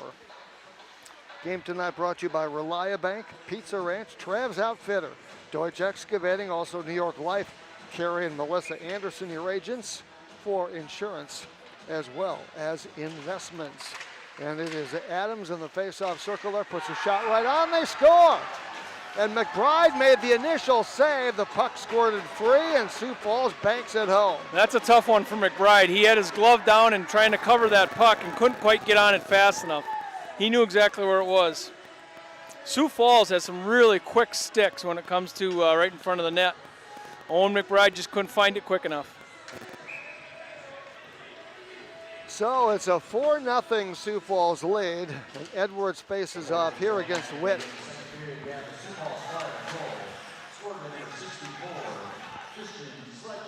Schlechter. Unassisted. Unassisted. They've had 3 of those tonight. So Schlechter gets a goal, his first of the season, and it's a 4-0 Sioux Falls lead at 14:08 to go in the period. Running his man near the board, that was, of course, Malwitz, but he gets it over to Schlechter nevertheless. Puts the shot on, broken up in traffic, comes out here, deflected near side. Comes along the near board, Siebert couldn't get to it, but coming up with it, of course, is Hermsen. His rink-wide pass too far for Schlechter. Lakers get it deep in their own zone. Near side for Boomsma. Watertown's just never gotten untracked against this team so far tonight. Green's been kind of quiet, and we'll just have to see how things move along here. Green can't quite come up with that loose puck, picked up over here by Moore, lost the handle, picked up by Witt. Rink-wide pass over here for Watertown. This is Foley, backhander that time. Carries into the Sioux Falls zone. They wave off icing. Boomsma comes up with a centering pass, had a man right there deflected. And of course getting over there is Green. Sioux Falls player loses a stick and shot on goal. He gets broken up in traffic. Loose puck back beyond the net. Boomsma looking for a centering pass. Nobody there, picked up by Witt. Deflected, he comes up with it deep in the corner in the Sioux Falls zone. Takes it back behind the net, lost the handle, picked up here, high off the glass that time, all the way down into the Lakers zone, and it'll be icing called here against Sioux Falls at 12:57. Of course, what that does is it gives your team a chance, both teams, to make changes. On an icing call like that, you can get some fresh bodies on the ice. And the Lakers do need to change as much as they can. You know, Sioux Falls is playing 4 lines pretty equally. Watertown's basically been playing 3. And of course here it is Allard and Workus and Bramer. Workus in the face-off circle there. Sioux Falls controls the puck, get around Bramer. Sioux Falls gets out to center ice, too far that time, picked up by the Lakers in their own zone. Too far for Allard over here near side. As Edwards goes after that loose puck picked up by McDonald. His right side pass off his stick, picked up here by the Lakers. That's Bowling. Flips it out in the neutral zone, and going to get it, of course, will be Cade Edwards. Edwards plays it back beyond the net. These are players that have played for a long time of hockey in Sioux Falls. They're a skilled veteran group.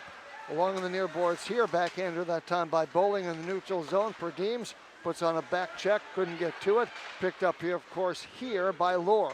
Plays it back into the Sioux Watertown zone over there as Bowling puts a hip check on his man. Loose puck comes out here, shot on that time in traffic, gets deflected off the stick of Edwards.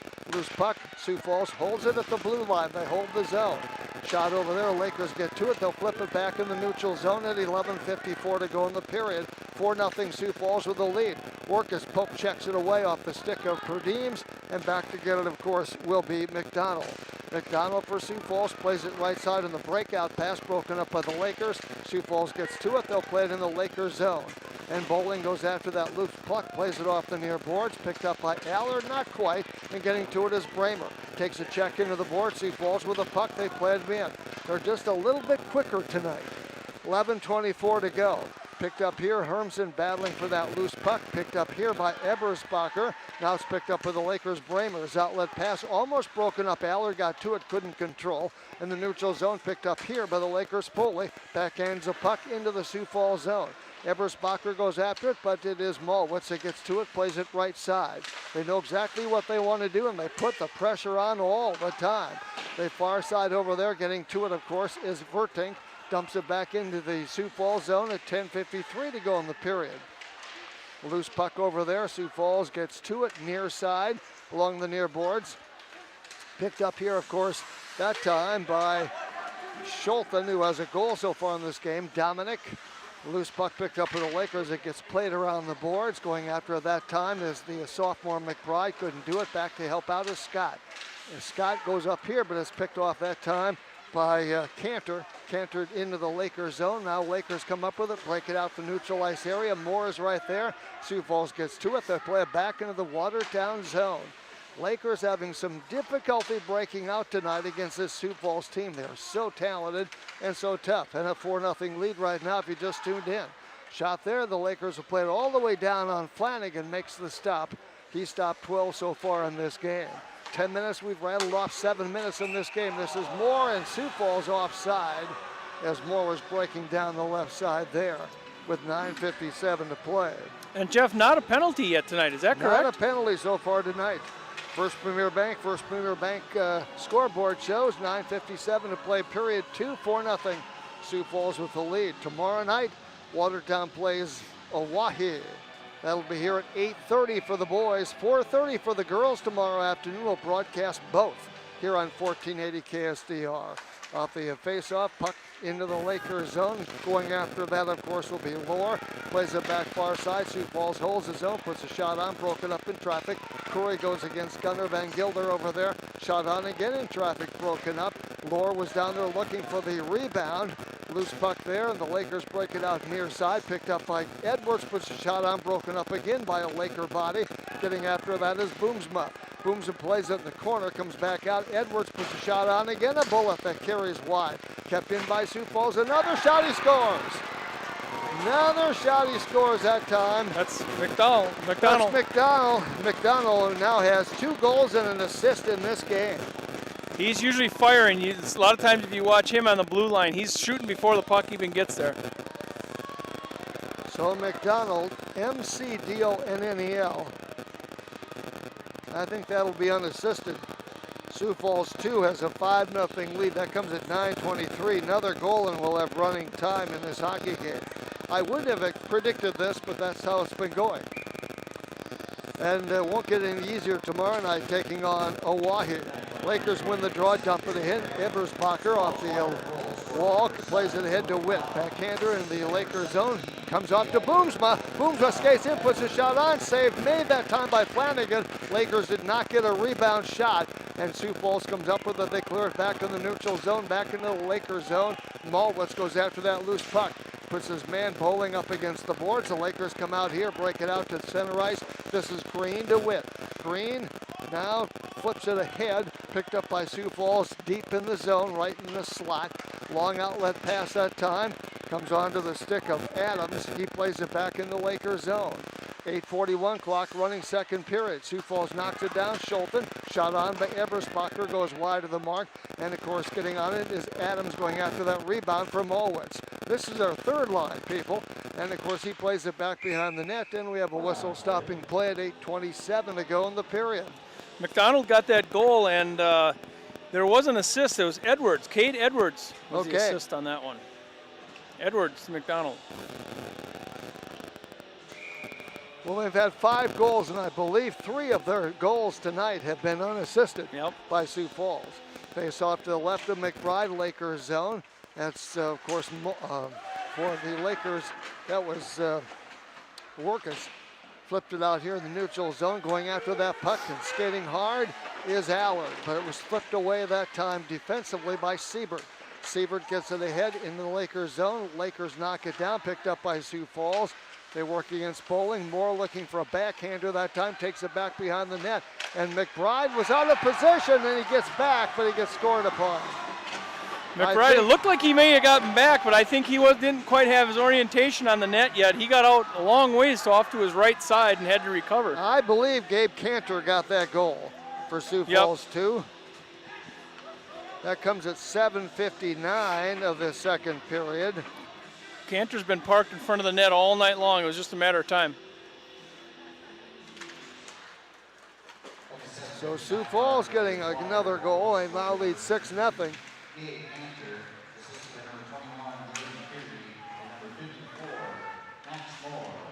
So Max Moore and Curry assisting. Get assists on that game. And that puts us in run time. That puts us in run time at 7:39 to go. In the second period of hockey. No penalties so far in this contest. Ben Prisby, head coach of the Flyers team. Evan Witt, head coach of the Lakers.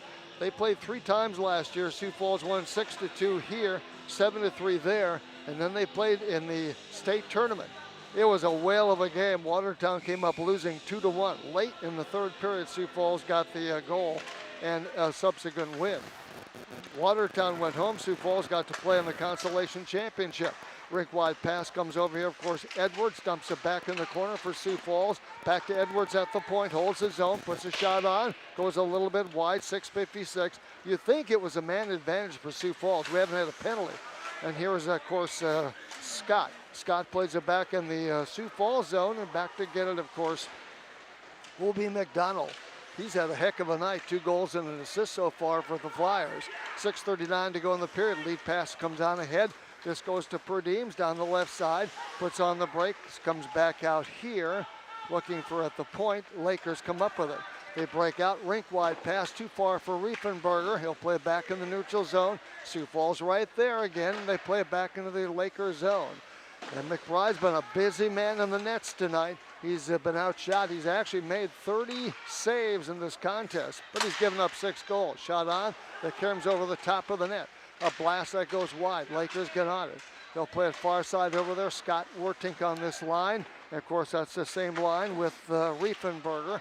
Looked out here, the Lakers get it. They pan on it a little bit. They get it back out in the neutral zone, picked up by Perdeems. Perdeems near side, comes over here for Edwards. Edwards plays it back on a bouncing puck in the Lakers zone, picked up here by Van Gilder. Plays it off the far rail, back in the neutral zone, knocked down to the blue line. Riefenberger plays it back into the Sioux Falls zone, and it's Malwitz who's back to get that. Actually, it was Matheson that goes back to get that. They both start with him. They play it back in the Lakers zone at 5:30 to go in this first period of hockey. Running time with Sioux Falls enjoying a 6-0 lead. You don't see much let up right now in Sioux Falls. Still about a step ahead, Jeff, throughout most of the ice. They play a really good game in neutral ice. They really do. They just don't get, you have to work for everything you get. And of course, again, the face off here, shot on that time. And a nice save made that time by Flanagan. Probably the nicest shot that the Lakers have had tonight. Yep. Thomas Foley from just inside the blue line. Yes. So he plays at the point. It's almost hard to see his number. There it is. And Witt comes out here. Witt had a shot in the slot, but he couldn't get a good backhander on it. And nonetheless takes a shot from Scholten in the corner. Comes back out here, and Sioux Falls breaks it up ice. Near side, this is Malwitz. Rink wide bullet that goes wide. Gunner. Van Gilder gets on it. Over there for Witt. Witt with the puck.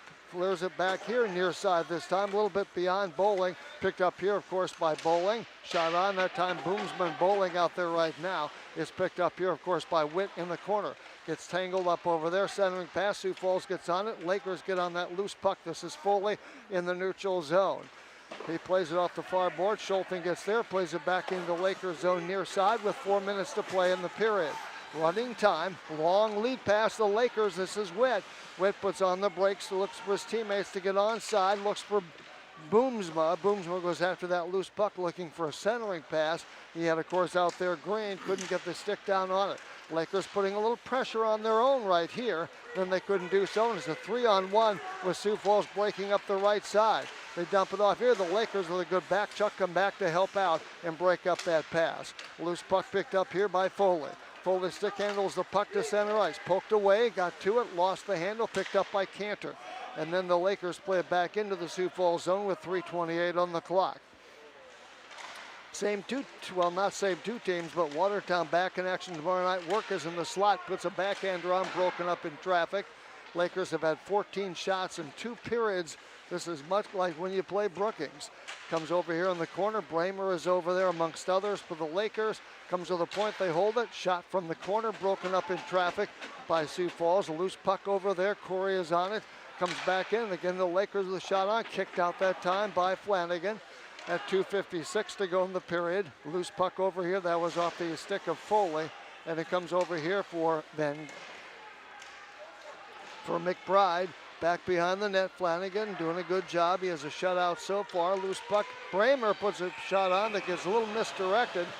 But Flanagan reaches out with that glove hand and makes the stop as he holds on. Austin McBride doing a really nice job behind the net there. He worked for that one and almost got an assist. He did. 37-16 shots on goal. Running time, 2:24 to go, period 2. Sioux Falls with a 6-0 lead. Face off here, Wertink in the Sioux Falls zone left of Flanagan. Comes over here, picked up here by Edwards, plays it back behind the net. Over there, of course, Riefenberger, centering pass for Wertink. Played back by Sioux Falls. He'll play it out here, broken up for the Lakers. Curry gets on it. This is Vallon. Vallon plays it back, rink wide pass off a skate there, and Riefenberger going after that loose puck right in front of the net, and Flanagan covered it up. Almost found a loose one there They at almost Riefenberger. found a loose one there, yes, off a Sioux Falls defender's skate. 1:47 in this period. The girls tomorrow at 4:30 against Owyhee. The boys tomorrow night 8:30 against Owyhee. We'll have them both for you. Jim will have the call in the afternoon, and yours truly tomorrow night. Glad to have you with us. And ahead it comes to the Lakers. That was, of course, McBride who knocked it down. Loose puck far side over there. Getting on it is Laura. We have a whistle. We have not had a penalty for the first 2 periods. We're going to have offsetting penalties now. So there's still not going to be an advantage for anybody. Nope, it'll be, of course, Logan Osted working down there against William McDonald. Maybe that's the only way to get McDonald off the ice if he doesn't score. Yeah, that's kind of where you want McDonald, isn't it? 1 minute to go in the second period, running time. So we're going to stay 5-on-5. Yes. Owyhee, of course, playing in Aberdeen tonight. Would be interesting to see if we can get a score on that. Possibly. Boomsma over here on this line with Green and Witt.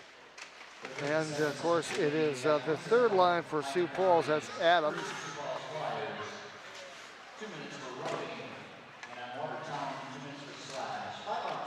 Five-on-five hockey. So not 4-on-4, but 5-on-5, offsetting penalties. Looking out here, of course, stick handling the puck deep in the Lakers zone, and Edwards fans on a shot that time. He had Schulten out there, of course. Edwards playing with Adams and Mulwitz and Schlechter back in the Sioux Falls zone, and Siebert right there with 20 seconds to play in the second period. Nice to have you with us tonight. Pizza Ranch night. Stop in. They have great food there. Of course, they have great pizza, great dessert pizza, and they have great chicken as well. Face-off left here with 5 seconds to go. Witt in the corner. Sioux Falls tied up a little bit there, and that'll be the end of this third period of play. So it's 3 goals for Sioux Falls in the first, 3 more in the second, and they have a 6-0 lead. No penalties in the first 2 minutes of this game.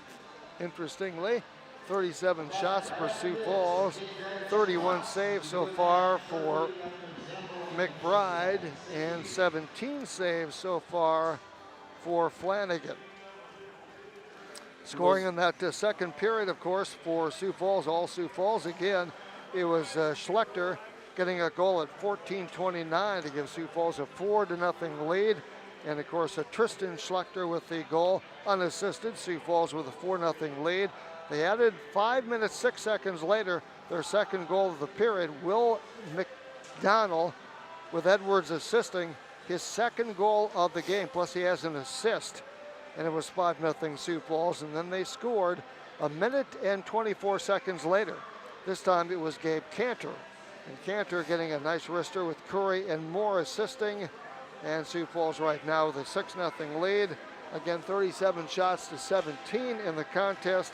31 saves for McBride, 17 for Flanagan. And we mentioned both teams in action tomorrow. Sioux Falls will be down at Sioux Center. I think Sioux Center might be down a little bit this year. And they'll be there tomorrow at 4. Watertown's girls play at 4:30 here. We'll broadcast on 1480. And then, of course, tomorrow night, Owyhee here, and we'll broadcast that game as well.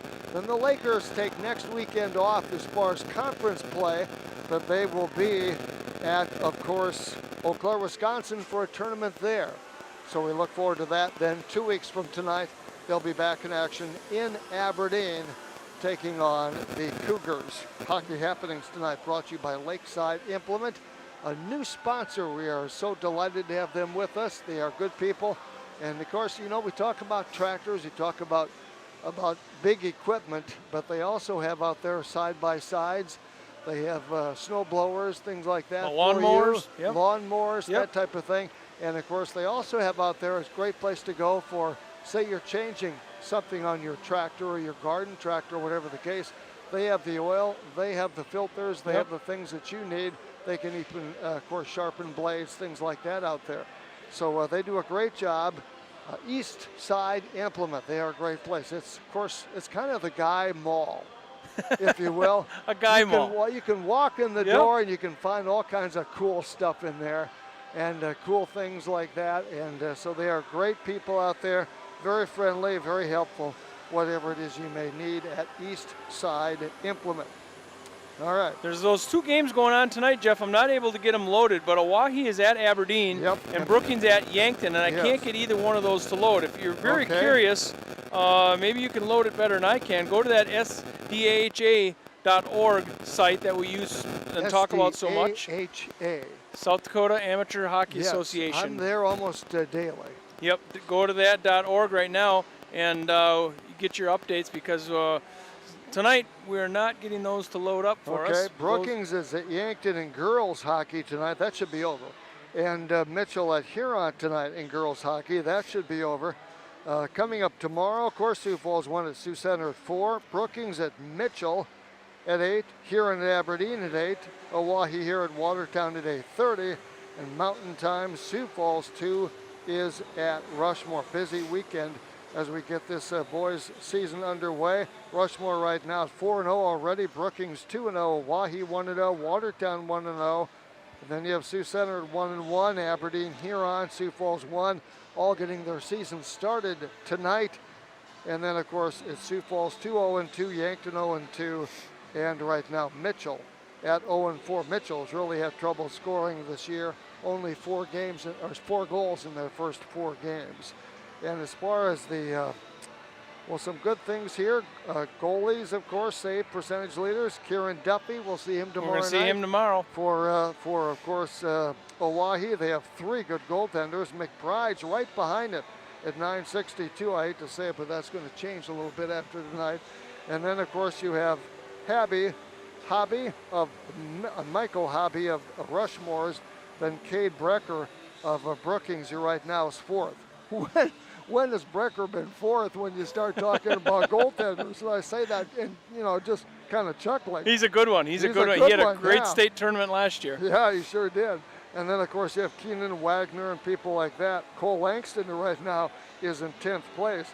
Goals against average, of course, you have Duffy, who hasn't given up a goal this year. I guess Watertown's going to have to change that tomorrow night. Yep. Then you, of course, have Hobby of Rushmore's and Cade Brecker, and Owen Mcbride tied for 3rd. Again, that'll change a little bit. Then you have Pattison. I'm kind of anxious to see what he's like. Then Luke Myers, Drake Yerke, who got his first start last week after that broken hand. Then, of course, Cole Langston, Ian Vaughn, and Keenan Wagner as far as that is concerned. Going into play this weekend, the goal leaders, you had Alex Dietrich of the Rushmores with 8. No surprise there. Then Dawson Worth with 7, 6 for Hullock. Brock Hershoff of Brookings with 5. Duncan Chisholm with 4, along with the Hunter Walla. And then, of course, you have Bortnum 7th right now with 3, plus Sandstrom and Farley, and also Alex Petrick. And varsity assist leaders right now, Tyson Dunbar with 8, Dawson Worth with 8, Hunter Walla with 7, Jack Merritt, and also Ashton Whitty and Zeke Farley, as well as Caleb Merchant, all with 5. Owen Schneider, also Landon Bartling, and Alex Dietrich, each with 4. And of course, overall points right now, leading the way is Dawson Worth in this young season with 15 points. Behind him, Alex Dietrich with 12. Then Walla with 11, Dunbar with 9, 8 for Farley and Hullock. Whitty and Petrick each with 7. Hershoff and Bartling with 6. That's how boys things line up as far as that's concerned. There's college hockey going on tonight. Busy night with Minnesota, Michigan. Minnesota was leading 5-1 at last report. That's a big game in the Big Ten. Minnesota State is at Penn State. Ohio State at Notre Dame. Minnesota Duluth at Northern Michigan. Michigan Tech at Minnesota Mankato. Then you have Bemidji State at St. Thomas. And North Dakota's at St. Cloud State. That's a big game tonight as well as far as college hockey. The U.S. CHO's ratings right now, Minnesota Duluth rated number 1 in both the US CHO and the USA standings with a 10-3-1 mark, 10-3-1, followed by Michigan I'm sorry, Minnesota State, then Michigan, then Quinnipiac, St. Cloud State, Western Michigan, North Dakota, Notre Dame, Cornell, and Omaha. Minnesota, by the way, is 11th.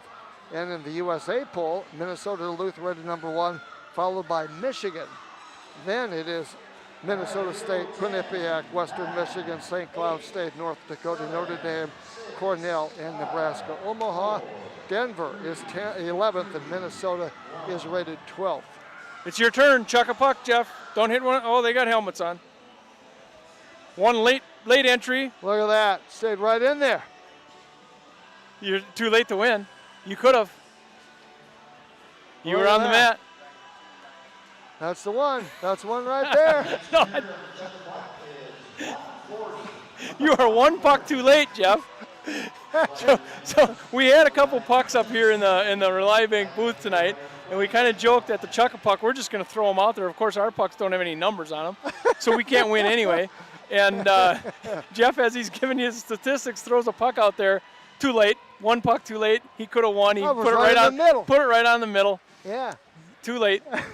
By the way, on the girls' side, our hockey happenings tonight brought to you by Lakeside Implement, or Eastside Implement, I beg your pardon, Eastside Implement. Aberdeen right now is up to a 5-0 start. I've got the touch from here, babe. I've done it with a frisbee. I've done it with a puck. I've never seen anybody come so close to winning.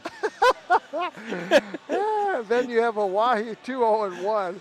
Then Sioux Falls at 2-0. Huron right now 2-4. They've already played 6 games as far as the girls are concerned. Then it's Brookings, Mitchell, Rushmore, Yankton, Watertown 0-2, and Sioux Center at 0-4. So Hawaii is 2-0-1. The Lakers 0-2 going into play tomorrow. All right. So back to this chuck-a-puck thing, Jeff. you didn't even have a number on your puck. You didn't even have a number. I don't know if you could win without a number. You have to have a number so they know who won.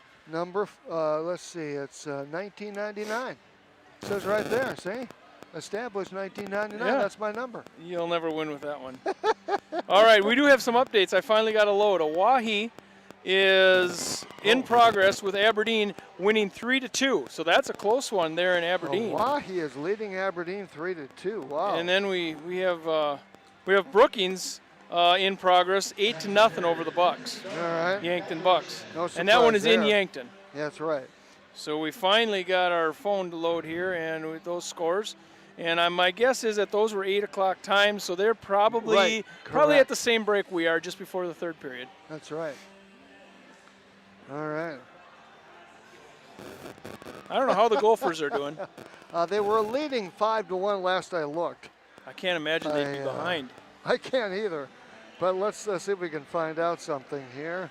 Well, look, let's see, 5-1. That was period number 3. That was a long time ago. Yeah, that one could actually be over by now. Well, I would hope so. Let's try it again and see if we can get it. This one tonight has been all Sioux Falls with 37 shots on goal I haven't compared been to able 17. to get an update here either. Since it was 5-1 in the third, can't get an update on that here. You would assume that Minnesota has that under control. Well, it should be over. Should be over by now. So we'll see, but that's interesting. See if we can get it back here to College Hockey Network. I'm still stuck on 5-1. Yeah. So maybe the building that we're in. Yeah, the cell phones are not the fastest. Some nights when we're up here, though, everything loads up real quick, and then other nights you have to wait. I guess it's the nature of the beast, I guess, in this building. The nature of the beast as far as tonight is concerned. All right. We appreciate, of course, Ross Olson and Pizza Ranch sponsoring this broadcast. Also, Rely Bank, Trav's Outfitter, Deutsche Excavating, New York Life, Carrie and Melissa Anderson, your agents. See them for investments as well as life insurance. Also, Riddle's Jewelry, First Premier Bank Card, Pelican Power Sports. We haven't had a power play tonight to say Pelican Power Sports Power Play. And, of course, also Eastside Implement. And, of course, at the end of the game, we'll name a player of the game. I don't remember a game with no penalties, Jeff. We had one set of offsetting penalties, but I don't. Final score was 5-2 Minnesota over Michigan tonight at Ann Arbor. Oh, you have to like that one if you're a Minnesota fan. Oh, yeah. That's great. Couldn't be better to beat Michigan. So I don't remember a game that we've broadcast for a long time where there was no penalties going into the third period. I don't know either. I think that's great. So And we'll have to see. 2 guys calling it tonight, of course. Normally there's 4 referees, and as you know, there's always seems to be a shortage of referees in probably every sport. And tonight we're only going to get 2 guys to show up to the Watertown Arena, and they're doing a fantastic job tonight. That's tough, and what's tough about it is the fact that R.J. Achtenberg and also, of course, Mr. Trevor Preston, with 2, and this is a very fast-paced game. It is. Sioux Falls comes out with one thing in mind: put the puck in the net, and they do a great job. And if you think about all the things that they have to watch, you know, they have to watch the offsides, so they're watching the blue lines. They're watching both teams as they come on and out of the box, so they're on sides and so forth. And then, of course, you have to scoot down and be able to watch the red line to see if some of these shots are going in the net. So they're busy. They'll sleep well tonight. I would hope so. All right, getting set for 17 minutes. Now, a reminder, as we start period number 3, it's still running time. It is. It is running time in this hockey game. So we're glad to have you with us tonight, 1480 KSTR. We haven't given Nick enough credit back there, and Kurtz Crawford. What will we do without those 2? And we appreciate them. We would not be standing here today. You are correct. You are right, old hockey Brett. Those guys do a good job for us every single week, and many times it'd be 2 times, maybe 3 times a weekend. They're down at our side, so yeah. We really appreciate those guys. And we're going to start out with the offsetting penalties. The guys are going to be in the box. So it is going to be 5-on-5 hockey. It's going to be McDowell in the box, and Logan Osted's going to be in the box to start out. The best way to keep McDowell off the scoreboards, put him in the penalty box. At least it seems like it. For Deems, Lohr, and Valland for Sioux Falls. Watertown now defending the goal to our right. They come out with a lineup: Witt, Boomsma, and Green. And Witt races into the Sioux Falls and looking for a centering pass, but it was broken up in traffic. Couldn't quite get a stick on it that time. Was the Lakers' Green. Loose puck along the near rail, picked up here, of course, by Watertown. They fly it back in the corner. Backhander that time for Witt out in the slot. Broken up nicely by Sioux Falls. A pass a little far for Lohr. He goes after it in the Lakers zone along with, of course, McBride. Loose puck along the near rail, picked up here. Picked up now by Perdeems. Centering on that first line for Sioux Falls. Plays it off the rail. Back it comes here, of course, to Valland. Plays it back to the point. Held there. Shot right on. Broken up in traffic, or did it get to the goalie? It got to the goalie in Owen Mcbride. McBride will stop most shots. In fact, most goalies will if they get a good look at it. A lot of times they get screened on the play and they never see it. Lakers make a change out here with Framer, Allard, and Workus on this line. Defensively, Gunner. Van Gilder is out there right now. Off the face-off, Sioux Falls controlling. Seems like they have all night. Picked up here by Moore, M-O-H-R. You have Lohr, L-O-H-R. Loose puck here, picked up by Workus. Workus deep in his own zone, lost the handle dangerously, but they gets it. The Lakers get it. They flip it down the ice. Back to get it will be Eberspacher. He's playing defense this period. Yeah, he is kind of, isn't it? And backhander that time by the Lakers into the Sioux Falls zone. Near side comes over here, of course, to Cantor. Cantor plays it ahead here for Curry. The Lakers get to it first, though. That is Bowling. Plays it back here. Sioux Falls parked right there, back beyond the net. That was Malwitz looking for a centering pass. Lakers take it away. Now Curry picks it up in the corner of the Lakers. Skates out there, lost the handle, got it back. Lakers finally tap it away. Back out to the point, kept in by Siebert. Siebert, S-I-E-V-E-R-T over there for Moore. Back to the point, kept in this time, of course, by Mr. Matheson. Shot that time, carries a little bit wide. 14:33 to go in this hockey game. Lakers down 6-0, picked up right here, of course, by Siebert. Plays it off the near rail, gets it over to a teammate, Curry. His centering pass, nobody there. And the Lakers, Bramer couldn't quite get to it. comes out here. Siebert skates in, puts a shot right out of the breadbasket. The save made by Owen McBride. 14-11, clock running in this hockey game. Sioux Falls with 3 goals in the first, 3 more in the second, and they have a 6-0 lead here at the Mace. They've outshot Watertown 40-17 on the First Premier Bank card scoreboard. 13:54, loose puck over here. Malwitz couldn't come up with it. Riefenberger couldn't come up with it as well. Picked up here, of course, by the sophomore. That's McBride, flips it back out here, picked up at the point by Edwards. Puts a shot on goal again. Broken up in traffic by McBride. He covers it up to his right, to the right of the net. He's faced 41 shots so far tonight. He's made 35 saves. He's been up to the challenge thus far in this period. He really has. He hasn't played poorly. Sioux Falls is a good hockey team. Off the face-off here, you have for Sioux Falls Adams. On this line with Malwitz and Schlechter. Lakers win the draw, bring it in. Centering pass right there, flips up over the net, back of the net, comes back out here. Sioux Falls will break up ice with it again. Drop pass that time, getting to it, then a couple of players go down. We have a whistle. Sioux Falls may have been offside. Yep, it was offsides. So they'll make a change out here with Perdeems and Valland and Lohr getting out there. Defensively again, it'll be Siebert and Hermsen. Haven't said Hermsen as much here in the second and third periods. Face off just outside the blue line. Sioux Falls controls the puck.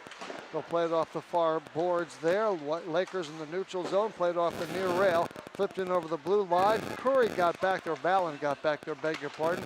Lakers break it up. Green over to Boomsville, puts a shot on, broken up. They look for a centering pass that time. It was Van Gild, or I should say McBride, who couldn't quite get the stick on the loose puck.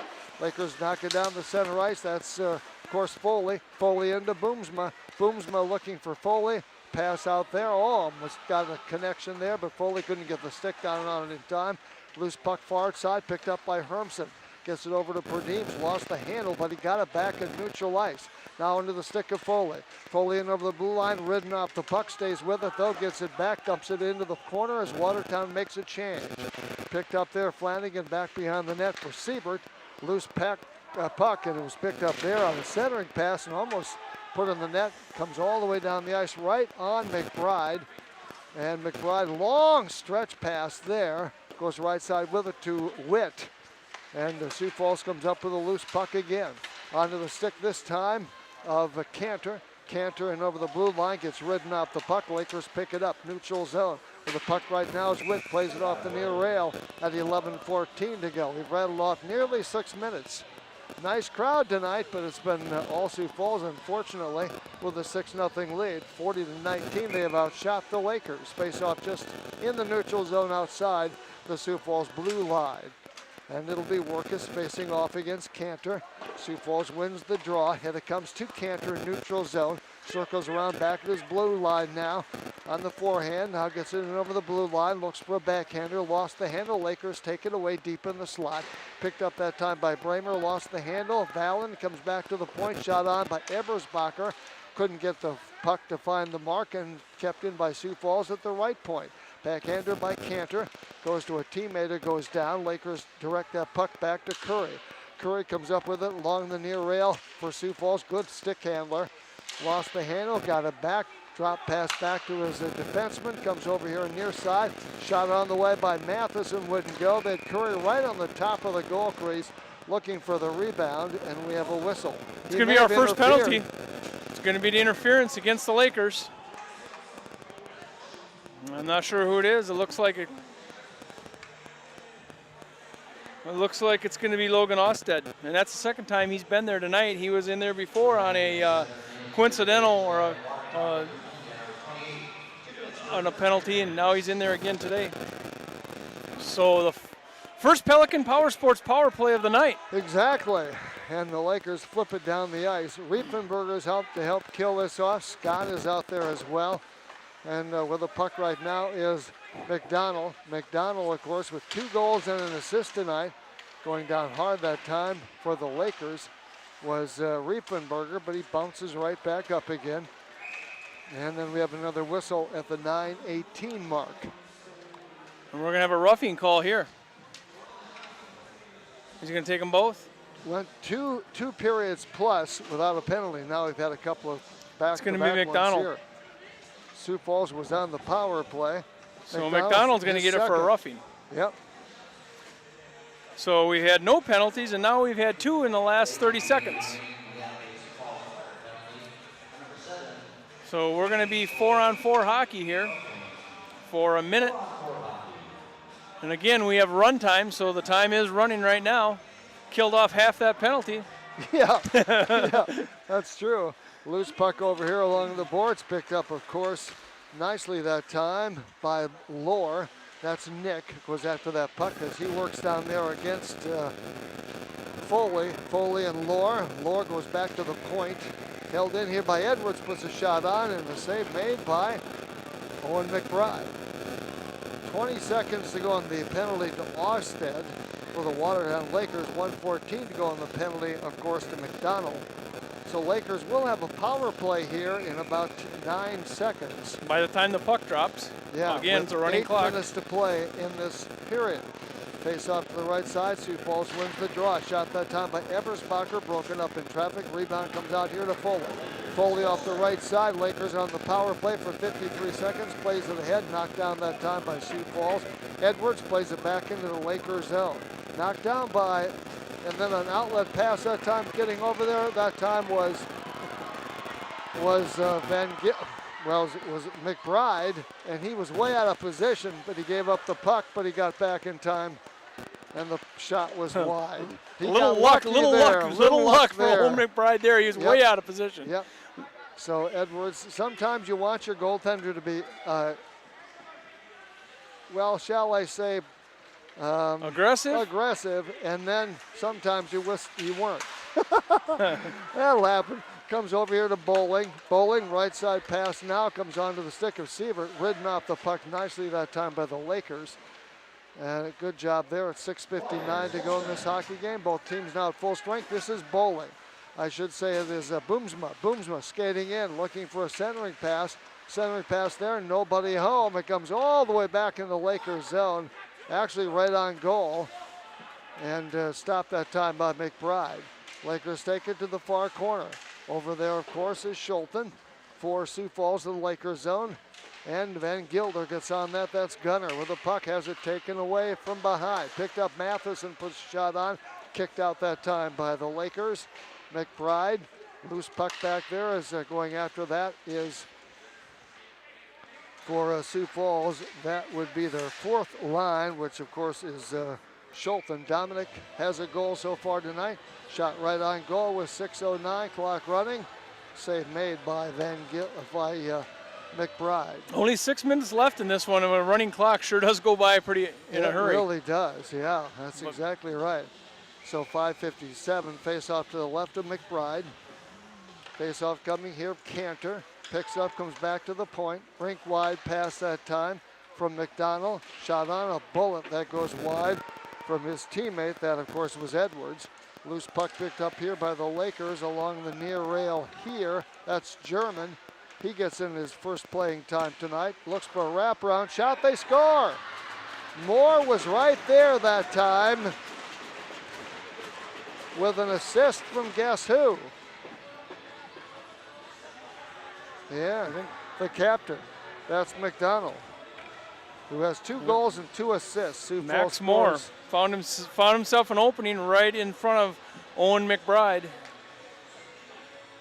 And, of course, McDonald gave him a great assist. With 5:31 remaining in regulation, we have a Sioux Falls player goals for number 54. Max Moore, assisted by number 7, Owen McDonald. So now it's a 7-0 hockey game. Still running time. Lakers get on it. And this is Scott, puts a bullet on the Kiram's wide. Kicked out that time by Flanagan.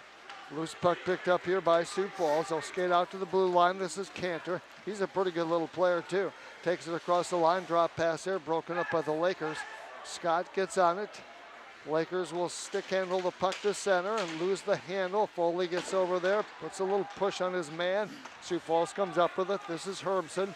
Herbson rink wide pass off the far rail, and it'll be McBride going back to get the puck for the Lakers, who plays it around the boards. 4:13 running time. Sioux Falls with 3 in the first period, 3 more in the second, and they have 1 here in the third. They've outshot Watertown 45-19 on the First Premier Bank card scoreboard. Back here tomorrow night, actually tomorrow afternoon. The girls play Owyhee at 4:30. Hope you can join us for that here on 1480. We'll stream it. And then tomorrow night, the boys will take on Owyhee at 8:30. They'll drop the puck. Far side over there is Foley. Works against Perdeems over there, now against Vallon. And of course, Foley still working hard down there. Lakers almost took it away. Sioux Falls maintains possession. Now the Lakers get it just outside the blue line. Put a shot on. Off the arm that time. Deflected in the corner by Flanagan. Foley gets on it. Centering pass over there. Shot on the way. Kicked out that time by Flanagan. Far side over there. Getting over there is Holeen. Shot on again. Save made by Flanagan at 3:18. So he's faced a couple of tough shots here, but he's up to the task. One of the best goaltenders in the state. Lakers' fourth line, this is the first action that they've seen. They did a really nice job. Sherman, Holeen, and Mull. Now they have their second line out there with Allard, Bramer, and Workus. Workus taking the space off to the left of Flanagan. Sioux Falls zone. Loose puck comes over here, can't get on it that time though. Allard knocks it down, then it gets up into the neutral zone. Bramer goes after that loose puck, picked up by Allard. Onto the stick here of Hermson. Hermson whistles across ice pass, knocked down by the Lakers. Bowling goes after that as he plays it back behind the net. Centering pass there. Sioux Falls got out of. Vallon makes a shot, point blank range, and McBride stops it. A loose puck comes over here along the board. The Lakers will break it up ice. With it right now, this is Bowling. Bowling had it poked away, got it back, dropped it. Allard puts a shot on, misdirected that time by Sioux Falls with 2:20 to play in this hockey game. Loose puck picked up right here, and that's Sievert. Sievert goes down, and Bramer takes him down, but he stays with the puck and gets back up and keeps going with the puck. That was a pretty good play. Vallon dumps it back in the corner with 2:04 to go. Loose puck there as the Lakers put a little bit of a shot on, and shot this time in traffic, knocked down that time off the arm. The paddle that time with McBride. 47 shots, he's made 40 saves in this game. Loose puck back behind the net, picked up here by the Lakers. They'll play it back, and then we have another whistle at 1:40 to go. I don't know if I've ever seen a player wind up like Matheson did that time from the blue line. Yeah. He was winding up before the puck got there. Yeah. You talk about a one-timer. And we're going to have a penalty here on Malwitz. It looks like an interference call. Malwitz. So the Lakers are going to go on a Pelican Power Sports power play. As it ticks away, it's already down to 1.5 minutes with the run time. Watertown Lakers are going to try to get one here on a power play to save a little face. Out there, yes, comes off Boomsma, but he couldn't get to the loose puck picked up here by McDonald. Picking it up is Green, 1 minute remaining.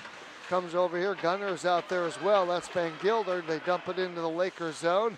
Coming up with that puck is McBride. To Witt to McBride. McBride stick handles the puck in over the blue line. Winds up with a shot glove save made by Flanagan with 42 seconds to play. Back here tomorrow night though, or tomorrow afternoon for 2 games. Look forward to that. Hope you can join us here. And Owyhee will be in town. 1480, yes. We'll get to see John Winkler and see how they're doing. They were leading well Aberdeen 3-2. Shot on again, and Flanagan makes the stop. I don't know he really knows where that puck is, but he's got it. It's what you call a position save. Exactly. So Bramer gets out there. We're down to 14 seconds to go. Let's hurry up here. We may not get another playoff. And off the face-off, 4 seconds to go. Lakers try to get a shot on, broken up by Sioux Falls, and that'll end it right there.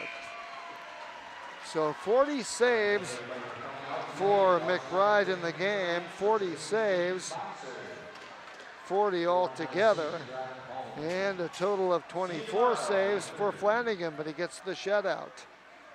And Sioux Falls gets 1 third period goal and wins this hockey game by a 7-0 score. 7-0 final score there. 3 penalties in that third period. Watertown's Osted 2 minutes for interference at 9:52. McDonald for Sioux Falls, a second penalty. 2 minutes for roughing at 8:49, and Mulwitz for Sioux Falls, 2 minutes for interference at 1:16. So that turned out to be negligible. Jeff, there's a good one going on in the Owyhee game. It's 3-3. It's tied up, and it's got to be getting to the end. It's got to be getting to the end. Yeah, that's good. Brookings is 12-0 right now at the Yankton. I think sure it's safe to say they have that in hand. Yep. It'll be interesting to see how that that Owyhee game's going. Maybe Aberdeen's going to wear them out for tomorrow. Yeah. That's all we can hope for. We can hope anyway. That's true. So it's time for the post-game show, and of course, game tonight being brought to you by Eastside Implement, Pelican Power Sports, First Premier Bank, Card Riddles Jewelry, New York Life, Carrie and Melissa Anderson, your agents. See them for not only life insurance but investments. Deutsch Excavating and the good folks at Trav's Outfitter. Thanks to Ross Olson at Pizza Ranch, sponsor for our hockey game tonight, and also Reliabank from the Reliabank booth. We, of course, enjoy bringing you hockey here on the 1480 KSDR, also streaming it live. So we appreciate the guys that came up here and helped us do it too. Because, a couple of JV guys came up and ran the camera for us tonight. Yeah, so that's great. And we will be back here tomorrow night. And we are going to have Coach Witt's going to come up. All right. Deutsch Excavating with the coach's comments. There he is. And well, get that going there. Good. There you go. Good to have you on. Thank you for coming up. Not a problem, guys. Kind of a tough night. They're a good hockey team, aren't they? That is a really good hockey team. They're skilled all the way through. Their depth is definitely going to make them a top team in the state for sure. Yeah, well, and you look at that, and you look at Sioux Falls and all they get to draw from and all the people that they have, they should be good every year. Yeah, absolutely. But, you know, it really comes down to, you know, I mean, just heads-up hockey. You know, one of the things that, you know, I talked about at the beginning of the, you know, before the game, you know, trying to get our kids to the point where they're making decisions, they're knowing where the puck's going to, where they want to go with the puck before they get it.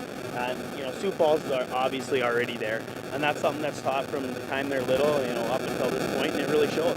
Yeah. So it's something that we're just kind of a little bit behind the 8 ball on, and we'll get there. We'll continue to focus on that, and like I said, that's kind of the next step where we want to be. So. Yeah. Well, we said that in the pregame is that we're going to face a couple teams right now, and another one tomorrow with the Capitals. It's going to test you guys a little. Absolutely, you know, and the big thing with the, you know, we always got to remember that, you know, these are still kids, you know, and, you know, once you get down, it's hard to keep them in it. You know, they came out and, you know, had a pretty good third period, kept their heads. That's important. You know, I think that's a step. We stayed out of the box tonight, so, you know, for the most part. You know, you're always going to get a couple, but they weren't terrible penalties. No. So there was definitely some growth that we saw over last year. You know, there was last year there was a couple times where we kind of self-imploded, and we really didn't see that happen. You know, so I think the guys are maturing on that note, and so it's good to see that, you know, they can handle it the right way. Well, and when you get down like you did after the first period, I'm sure at intermission you tell them, hey, we still have 34 minutes of hockey to play, and there's lots of hockey, and don't let this 3-0 lead get you down, things like that. And so that's how kind of you have to approach every period, don't you? Yeah, absolutely. You know, we talk a lot about little wins, and we try to set goal. You know, regardless of what the score is, whether we're blowing a team out or getting blown out or whatever the case may be. You know, it's all about the process and you know, trying to end on a high note. So we set little goals that, you know, that hopefully, you know, they're never super easy, but, you know, something that we think's attainable, you know, from what we saw from the first period, just to improve on, and, you know, try to have that to something to build off, to take some positivity into the next day. All right. Well, and Coach, if it makes you feel any better, Aberdeen and Owyhee are tied up right now. Oh, are they? Well, that's, yeah. Looking on to tomorrow already. You know, yeah, and that, you know, and that's just it. You know, this is a 7-0 game tonight. You know, in a month, who knows how that score is going to be, you know? Right. I mean, I've said that from the get-go. I've talked to several different people. In this league, there's enough good kids, there's enough good goalies that, you know, it really is who's hot tonight, and you know, who comes out and ready to play. You know, you can have a team that's more skilled. If they don't bring it, there's a team that's going to come out, outwork them, and they're going to give them a run. So. Yeah. You know, one thing I noticed tonight, we had a great crowd tonight. And, Yeah, and good crowd. The last week was kind of the same thing, and tonight was another great crowd. We appreciate the people coming out and supporting this team. Yeah, absolutely. You know, we are getting, it seems like we're getting some better crowds. You know, I know it's a good group of kids. They try to involve their friends and, you know, make it so hockey's kind of the cool thing to come watch. And, you know, it's good to see that, you know, that support that they get from their teammates. And, you know, with the new rink, I think people in the community, so not just the students that come out, but, you know, the rest of the community that's coming out to support the program. So it's good that, you know, even when it's a 7-0 game, that, you know, they can come out and see our boys finish hard, strong, you know, not fall apart and, you know, get into some penalty situations and things like that. They kept their heads, and, you know, that's important. I think you're right. I think both teams kept their heads really well on. Sometimes on a 7-0 game, it can go bad quickly, and it's a test to your guys. I think they did a really nice job with that. Yeah, absolutely. You know, and they just know that that's not something that we tolerate. That's, you know, we have enough obstacles to overcome than to overcome the attitudes and having missing guys because they're taking penalties they shouldn't be taking and things like that, because they know the ramifications of when that kind of stuff happens. So, you know, I think we set that expectation pretty clear, and, you know, every once in a while you get, I mean, they're kids. You know, they'll make a mistake here or there, but overall it's a really good group of kids that keeps their heads, and, you know, and like I said, that's tough in a 7-0 game, but they did a good job tonight. Well, we saw one play tonight, Coach, and I'm sure you remember it. Owen Mcbride, I think, stopped everybody's heart in the whole place when he chased that one down in the corner. Oh, yeah. I'm sure you remember that one. Yep. Everybody in the place, I think, stopped. Yeah, absolutely. And like you said, they're kids, and it's just one of those fun things that happens in a game. Yeah, absolutely. You know, and but that's part of, you know, that's one of the things we're working on with our JV goalie. You know, Caleb's a young kid, first-year kid coming up playing JV goalie, and he's never really had the carte blanche to get out of the net and play the goal, to play the puck, and, you know, that is really an expectation that we have. You know, the goalies, you know, they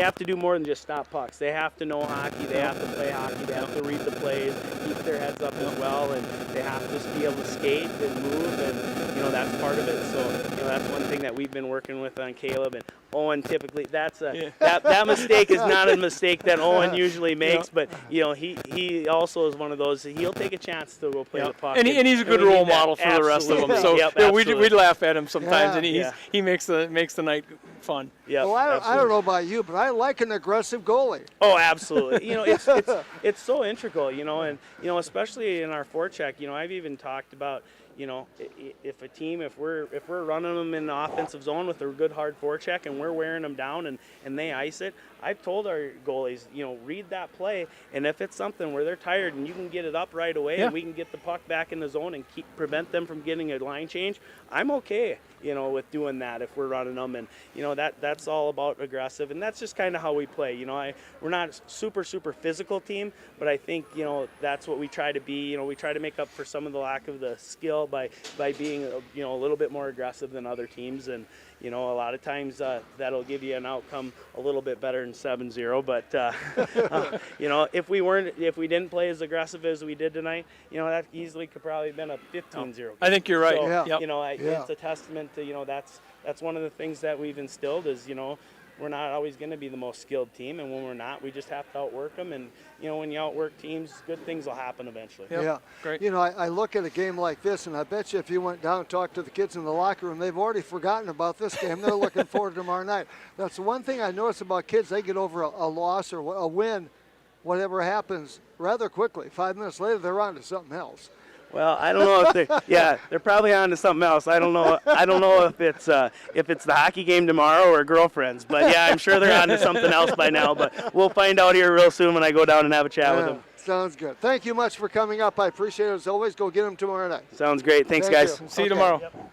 And again, Watertown coach Evan DeWitt, we appreciate him coming up. It's always a little tougher when you've lost a game as to when you win, but I always appreciate coaches that will come up and talk regardless of what the outcome is. And I'm always impressed how Coach Witt handles himself. You know, in a 7-0 game, you know, he could be doom and gloom and so forth, but he never is. He looks at the positives. He does. He looks at the positive, and you can see that in his kids tonight. And he said that his kids never quit, and I agree with that. They did not quit, and it could have been 15-0 if the kids gave up, but they never did. That's right. And we have a Subway Player of the Game. I think there's one kid on the Lakers tonight that I thought stayed up to speed all night and caused a little bit of havoc for Sioux Falls, if any, at all in a 7-0 game. And Thomas Foley, I thought, played a pretty well-rounded game and kept his composure all night. I thought he did a real nice job. So he'll be our Subway Player of the Game. He will get a 6-inch sub from Subway. All right, sounds great, and we look forward to tomorrow night to do it again. Actually, we look forward to tomorrow afternoon to do it again when the Watertown girls get back in action, still looking for that first win of the year, and they will be hosting Owyhee. That's a 4:30 face-off tomorrow afternoon. Look forward to that. And then, of course, tomorrow night we'll have the boys, Watertown playing Owyhee at 8:30. So 4:30 the face-off tomorrow for the girls, 8:30 tomorrow night. Game in progress, 4-4, Owyhee, Aberdeen. Really? So that game is locked up. You might want to tune in and see what happens with that one, because we will see a very tired Owyhee team tomorrow, right, Jeff? Yes. Possibly. Well, possibly, and that's good. That'll be great. So yeah, we look forward to that. Look forward to seeing John Winkler. It'll be a real festive atmosphere here tomorrow night, and we hope you can come out and root these kids on. And tomorrow afternoon as well. The girls may be struggling a little bit through the first two games, but they'll get it going. Yep, and they'll match up pretty good with Owyhee. But there's a couple girls on that Owyhee team that we know from some summer hockey that'll be fun to watch. So it's nice to have them come to Watertown. All right, so we will look forward to that tomorrow afternoon.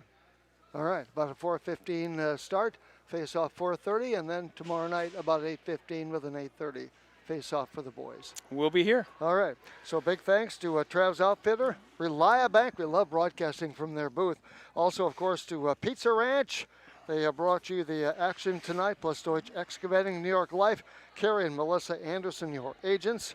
Plus, of course, Riddle's Jewelry, First Premier Bank card. Also, Pelican Power Sports, the power play, Eastside Implement, as well as Subway.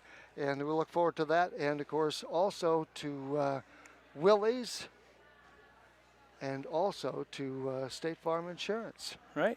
So many good sponsors. Good that make Laker hockey possible. And we hope that you'll stop into those businesses and say thank you for making Laker hockey possible. It takes everybody. It takes everybody. By the way, the JV game tonight, didn't mention it as often. And tonight the JV game goes to Sioux Falls as well, 6-3. And they win the varsity contest as well tonight, 7-0. So thanks to Nick back at our studio, Kurt Crawford. For, of course, Jim Lloyd, Jeff Anderson, thanks for tuning in, and we say good night from the Mace Ice Arena.